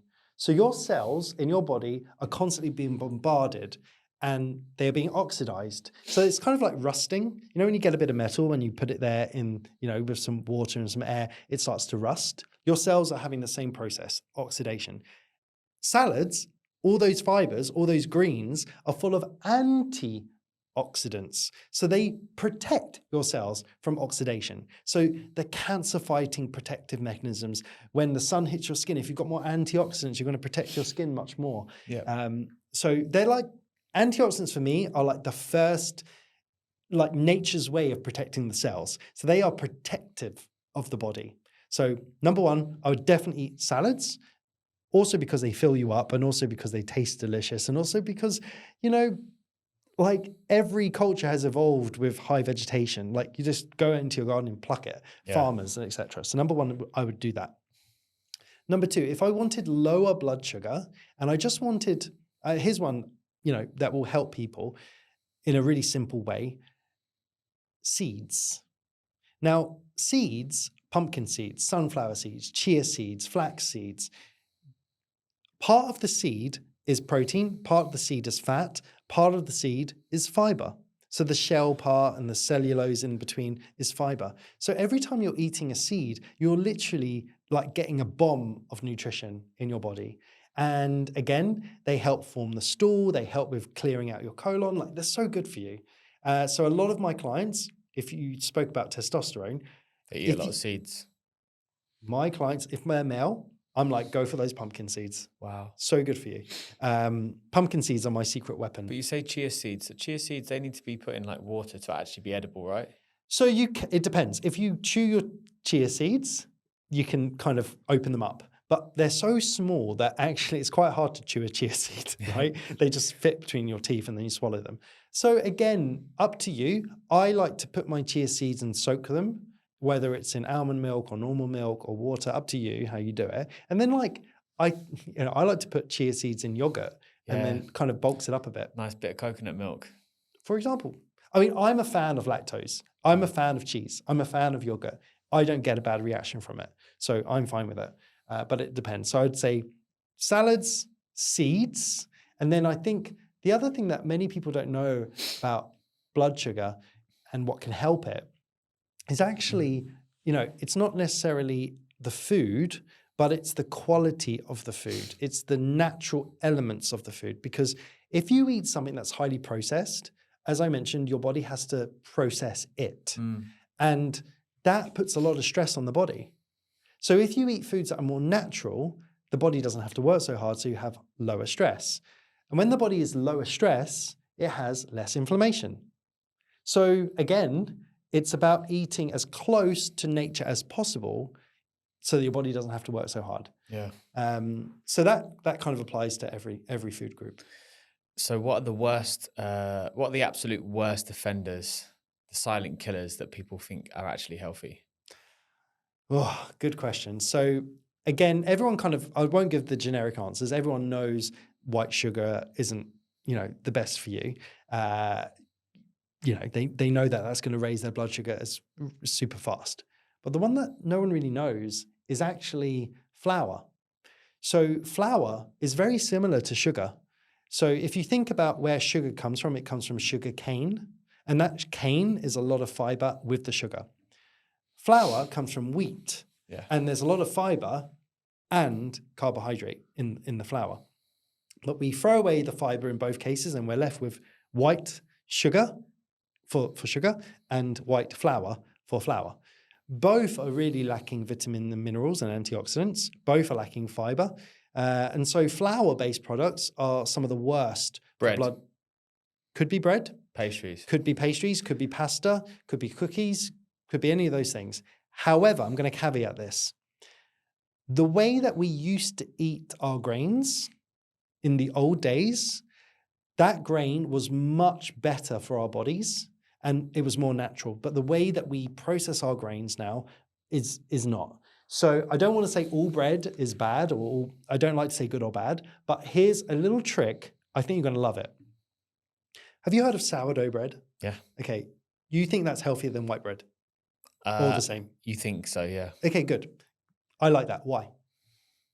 Because everybody says. Yes, I love that you said that. No one knows why. And this is the thing that I find fascinating. It's just like I kind of got introduced and it's like everyone says sourdough and that's the healthy version. Yeah, I honestly, I go to all these bougie little cafes in Dubai and everyone's like, can I have sourdough with that? And I'm in my head and I'm like, I bet they don't know why they're asking for this. They just heard that it's better. But again, it goes back to the fact it's branding. So let me help you understand this. When you have bread, part of the process of making bread, when you get that dough, is fermentation, right? So fermentation is the bacteria eating the sugar in that food. So when you have a yogurt, for example, and it's fermented and it's cultured, the bacteria in the yogurt is eating the lactose in the yogurt, right? When you have kombucha, that kind of fizzy drink that people have with probiotics, the bacteria in the green tea is eating the sugar in the green tea. So by the end of it, you've got very low sugar or no sugar. When you have bread, that bacteria is eating the carbohydrate and the sugar in the bread, and so it's getting bigger. And that bigness is when the bacteria is eating the sugar, it's releasing gas. When you have sourdough, have you ever noticed when you cut it, there's these big air bubbles? Mm. The bigger the air bubbles, the more fermented the product, the bread. So when that sourdough is presented to you, the bigger the air bubbles, the more fermented. The more fermented, the less sugar and the less carbs. So why is sourdough better for you? Because it's actually less sugar and less carbohydrates in it, because the bigger the air bubbles. So next time you go to a cafe or a restaurant or a hotel buffet, go for the bread with the biggest air bubbles. If it's just that white sliced bread, it's not very fermented. Yeah. Though flour is one that not many people realize is a silent killer for the body, and probably, one that can, I'm not against bread. I love bread, but eat it in moderation. Try to eat it with big air bubbles if you can, and just have it as part of a balanced meal, What are the current viral trendy health snacks that you would say absolutely just don't touch them? Okay, so this is again controversial. So we like that. Okay, I'm gonna get it. Give me more controversy. I've got to be careful because I speak with panelists often, and some of these people might not be my panelists, but I don't care. I would say this to their face, so I'm just going to let you know. So there's a lady who believes in I'm not going to say her name, but she believes in a lot of biohacks for blood sugar, right? So in her book, there's 10. And one of them is having apple cider vinegar before meals. Glucose queen. I'm not saying any names. You can read the books. I'm not going to say it. It's the glucose queen. I'm not saying it. I'm not saying any name. I'm in this industry, and I don't want to create issues. So all I'm going to say is this. When I eat my food, I like to enjoy my meals. Sometimes I'm at a friend's house. Sometimes I'm in a restaurant. Sometimes, I just like the taste. I don't know anyone on the planet that would love to take a spoon of apple cider vinegar and put it in their mouth and eat it before a meal. Maybe I'm weird, but I don't know anyone that does that. However, if you want to add apple cider vinegar to the dressing of your meal, if you want to add it on the side and use it instead of balsamic, I'm cool with that. But this idea that you can hack biology, I hate that idea. I'm like, your biology is not supposed to be hacked. When you're a hacker on a computer, it's about finding ways to sneakily get around the systems. Why do you want to get around the systems of biology? Stop it. Go back to the natural systems of the body and support those natural systems. Don't hack your biology. All these, again, controversially, there's an industry now of biohacking, right? I understand why someone would want to be optimal, but get your basics right first. Do all these little 1%ers later, right? I don't believe anyone is overweight and unhealthy because they didn't put apple cider vinegar in their meals. They're overweight and unhealthy for all the other things I've mentioned on this podcast. Because they eat too much, and they eat the wrong all thing. the other things. Yeah. So I really hate that as a trend. I hate the idea of eating your meals in sequential order. I think that's a load of rubbish. So eating the broccoli first, the meat last. I don't understand it. Now, I actually did that for a little while, and then I just used to see the steak on the plate. I'm like, fuck this. Well, I understand, right? So the idea that we like to feel full on meals, I don't know about you, but I love to feel full. Yeah, exactly. Do you like to feel fulfilled? That? Yeah. Oh, fulfilled. Yes, exactly. I like to be full up. Yeah. So I understand the principle of eating a salad and protein first because they're the most filling, and then filling up the gaps with fiber, fats, and carbohydrates. I understand the principle, but I don't know about you. But I'm not going and eating a pizza and eating the protein on the pizza first, then eating the salami, then eating the cheese at the end, and then the bread. I don't get it, right? The way that cultures have evolved through centuries and centuries and centuries is you mix it up. Have a bit of this, a bit of that. That's how I like to eat my food. I'm not going to go, I'll eat my salad this and then eat that. No, I hate that. And for me, it doesn't make sense biologically because when you eat, it all goes into the stomach and then the acid breaks it down. So your stomach's not going like, oh, there's a stomach for acid, stomach for fiber and a stomach for protein and stuff. It's all in the same acid. So I don't really get it. I understand in terms of feeling full, why you might want to eat the protein and fiber first. But biologically, as it goes into your stomach and that acid breaks it down, there is no difference. I don't get it. Yeah. It's like blending it in a food processor. It just takes action. And I think the third one I would say is, so you said apple cider vinegar, food order.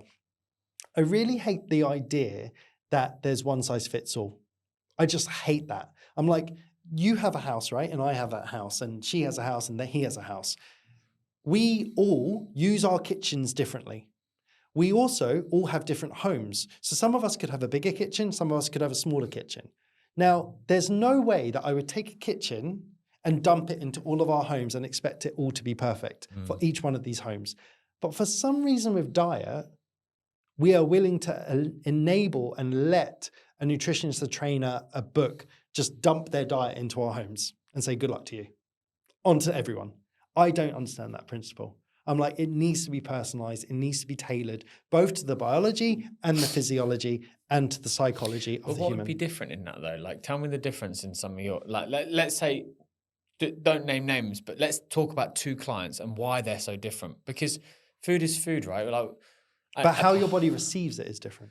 Okay, but how would your body be receiving it? I mentioned, for example, you can't eat much lactose, whereas I can, right?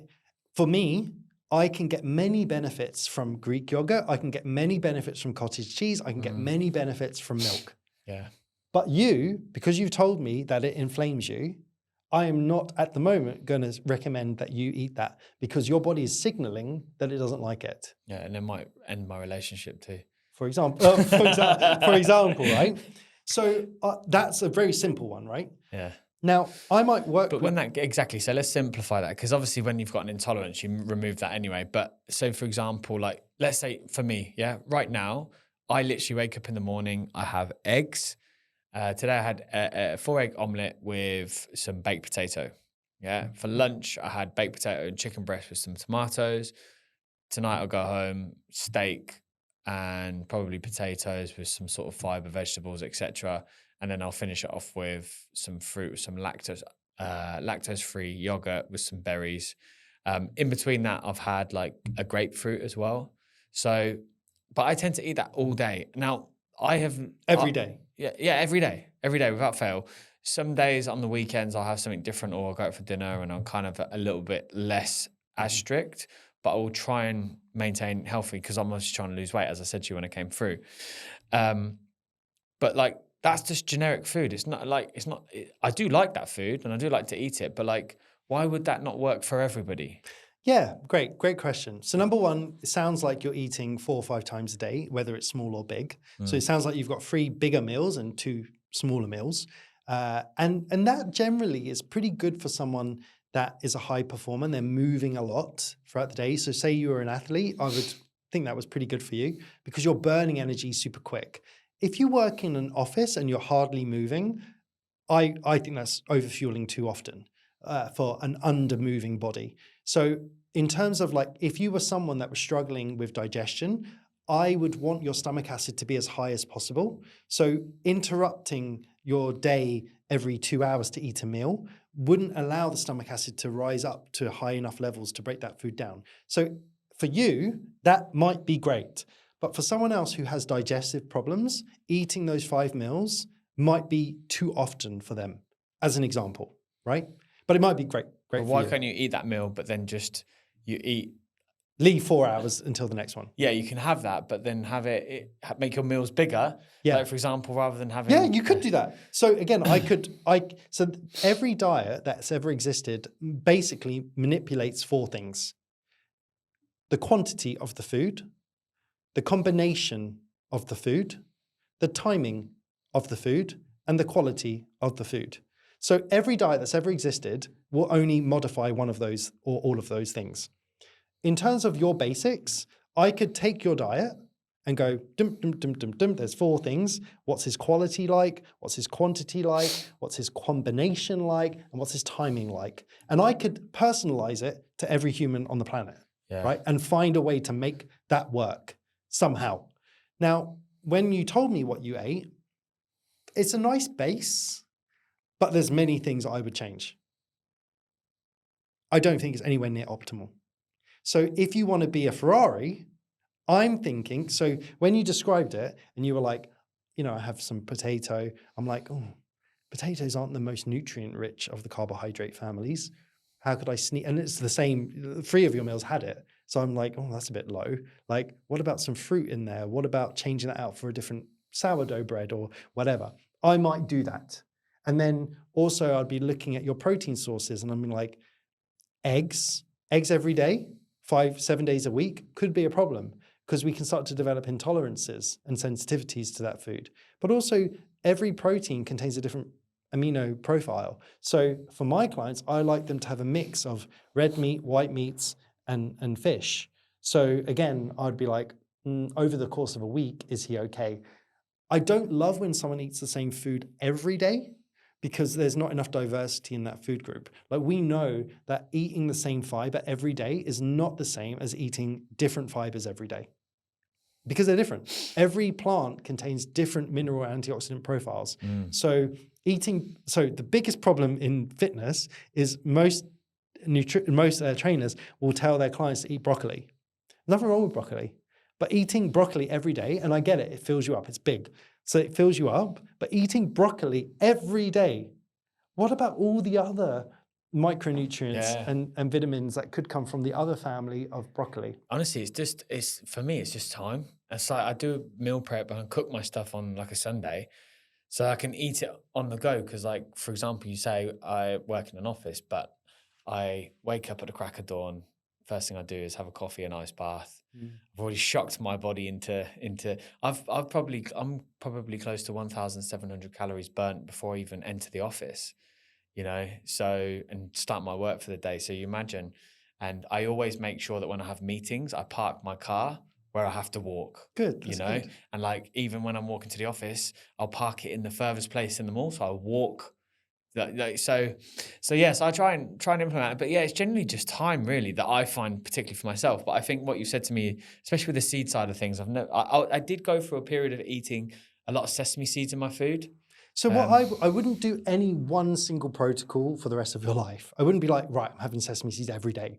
I'd be like, no, it's too much, right? Yeah. So again, if you're food prepping, it doesn't mean every day has to be a different vegetable or a different protein. Maybe this week it's sprouts, and next week it's beans, and next week it's broccoli. Maybe for you, that works. Yeah. For someone else, it might be, they get bored of eating that same thing 7 days in a row. So health has to be very personalized to each person. But as a basis, there's nothing wrong with what you're doing. Yeah. I like to say, sounds like you're doing all right, but it could be better. But nutrition is only one of the pillars of health.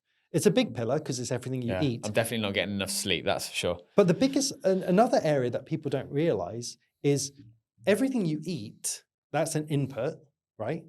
But there's a lot of waste products produced in the body. So the output, how the body gets rid of waste, is equally important because it needs to make space and needs to get rid of the bad in order to enable the good. So the detox pathways or the lymphatic drainage or digestion or how we pee or how we breathe, all these things are enabling us to remove waste products. And it's part of health that not many people talk about is basically the garbage collection of the body. How are you getting rid of waste products? Because if that slows down, the whole metabolic pathway slows down. So you want to be able to digest food, bring good stuff in, but you also want a good way of getting rid. Yeah. And so I hear people not going to the bathroom for like 5 days. I'm like, oh God, that's not good. That's outrageous. Yeah. Yeah, my friend had a situation, but he used to always take laxatives to like clear himself out on a Sunday. And I was like, Oh, wow. But what happened was obviously he got to a point where his body was obviously getting used to laxatives. So he wouldn't poo unless he had laxatives. So he had to completely stop it. I never actually found out if he actually stopped doing it, but I assume he's okay. But he would go like 3-4 days without pooing. I'm like, mate, that must be so uncomfortable. I mean, have you ever owned a dog? Ever had a dog or a cat? Yeah. Right? Like, if your dog didn't go to the bathroom for 4 days, you'd be quite worried. Yeah, it'd be very worried. Yeah. Well, that's what I'm saying. So next part, and this is kind of the final topic that we want to close on, and it's going to be about skin health and blood sugar, because what a lot of people don't know is obviously, as you say, we said at the beginning about glycation, we don't want to complicate it, but having high sugar obviously kills the cells. Yeah, so I want to talk specifically about blood sugar and skin health. So can you tell me a little bit about how high blood sugars does it actually age you faster? Mm-hmm. So I like to say skin nutrition. Skin nutrition. Let's say skin nutrition, because your skin is just like every organ in your body is an organ and it needs nutrition in order for it to perform and look at its best. Now, I have a I believe, pretty optimal nutritional protocols that I follow. Not perfect by any means. Like using the Ansem Skin Complete Package? Yes, I have. Yes, I do. What I love about skin is you can't cheat it, right? So a lot of people have like chemical peels and all these things, but really what you're putting into your body reflects on the outside. And obviously you can kind of shortcut that, right? Like you can put chemical peels and you can do things, Botox and all these things on the outside to disguise what's happening on the inside. But if you've got bad skin, you're eating pretty badly. Now, the reason why blood sugar is such a big impact of skin health is because as you raise blood sugar in your body and the cells are being destroyed, the levels of inflame on fire, are higher. So, for example, have you ever like had a late night and you've drunk loads of alcohol You look and terrible you the wake up next in the day. morning? Talk to me about what's happening under your eyes. What's happening? Yeah, bags and all sorts. Dark circles, puffy Yeah. skin. Oh, puffy. You just don't even look like. I feel like I've got more wrinkles when I drink alcohol, Dehydration. Yeah. You're dehydrated, so therefore more wrinkly, right? Number Yeah. one. Also, dark circles, puffy skin, puffy cheeks, right? Because there is swelling within the body.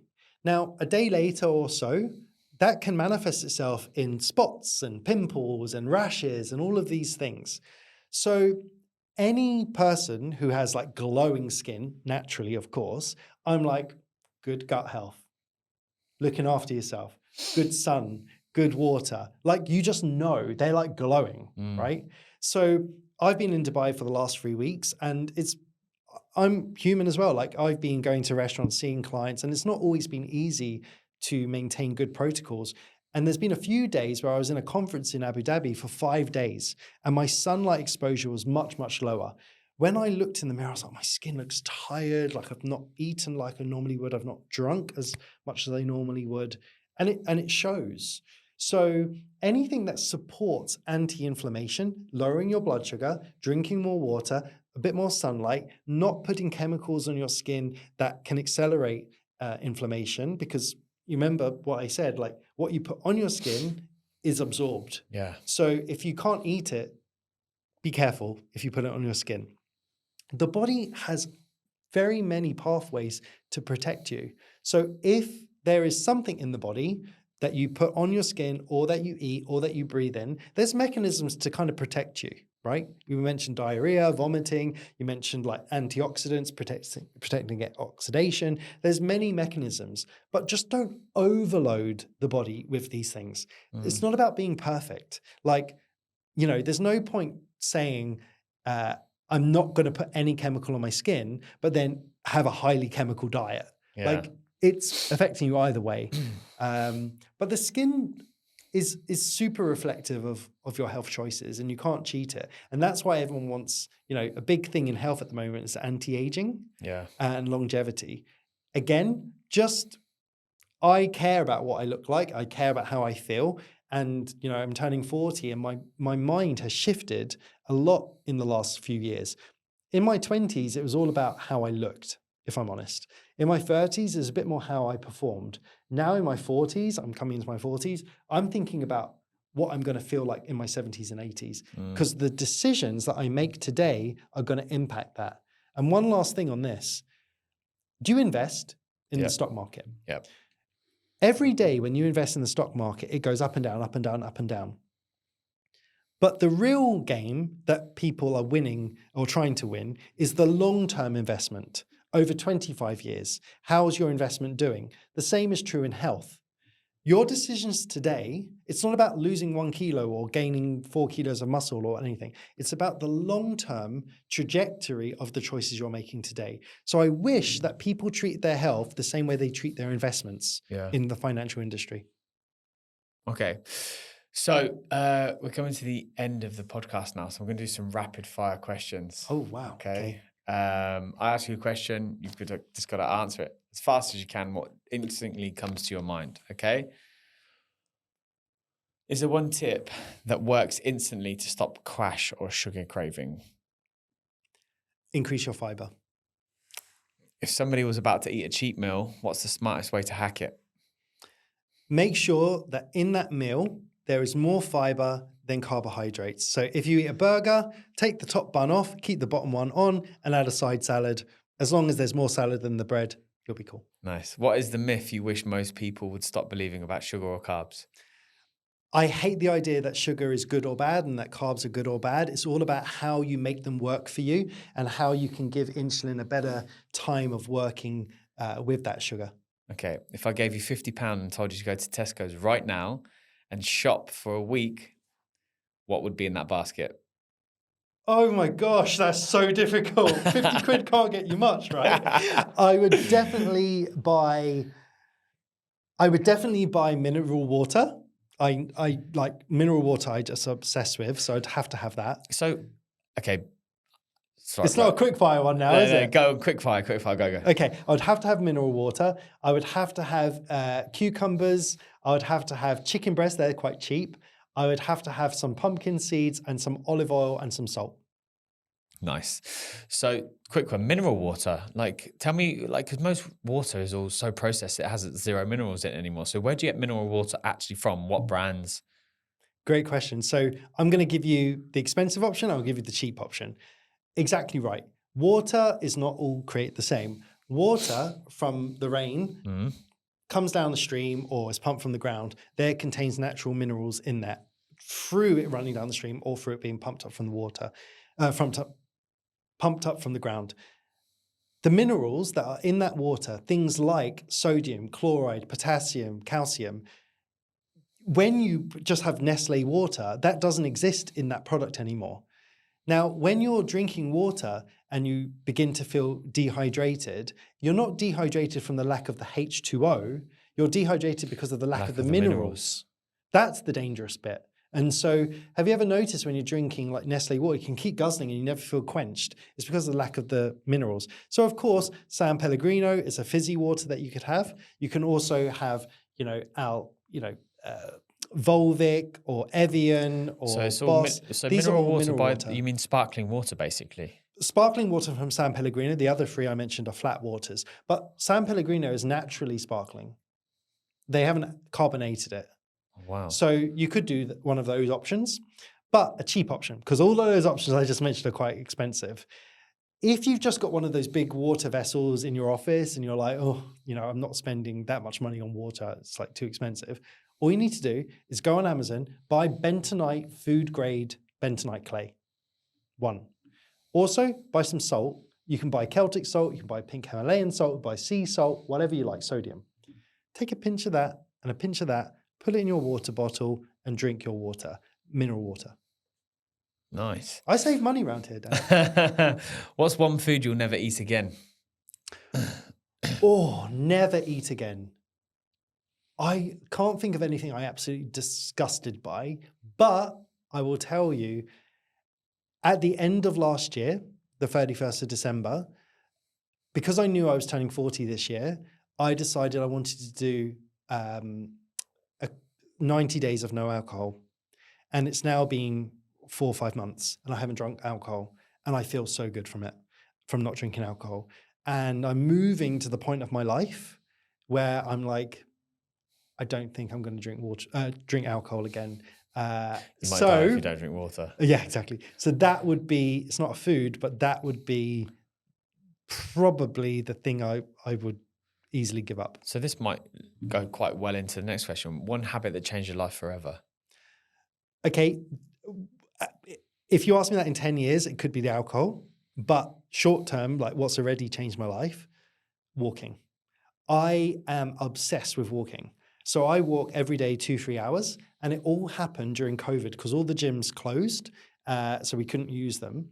And when that happened, the only thing I had was walking that I could do for free. And so now, if I don't walk in the morning or in the afternoon, I feel like I'm not myself. For me, I've realized walking is something that's so low friction. I can't claim it's because I don't have time, because I can be on calls while I'm walking. I can be walking around my home. I can be walking out in the road. In Dubai at the moment, I've walked, even in this heat, 2-3 hours a day. So when my clients, most of them are based here, when they tell me it's too hot to walk, I'm like, no.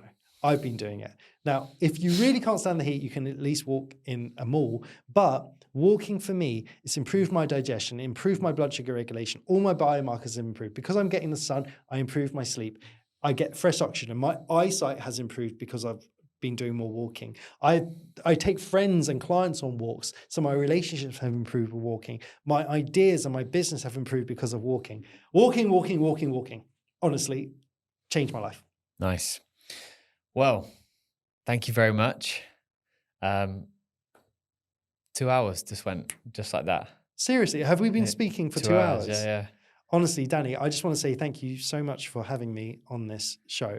I'm so proud and happy to see all the good stuff that you've been creating, all the connections you've made with all the amazing guests that you've had. Yeah. And what I've loved is just seeing you grow every step, and I know it's not been easy, and I know that every entrepreneur or health person or any guest that you've had on your podcast has helped you and nudged you in different ways. So keep doing what you're doing. It's amazing. Yeah, definitely. I think it's helped me evolve as an individual, just having chats with these people and educated me, because these conversations stay with me. Like every conversation I pretty much have will stay with me. So thank you for making that another conversation. It's going to stay with me.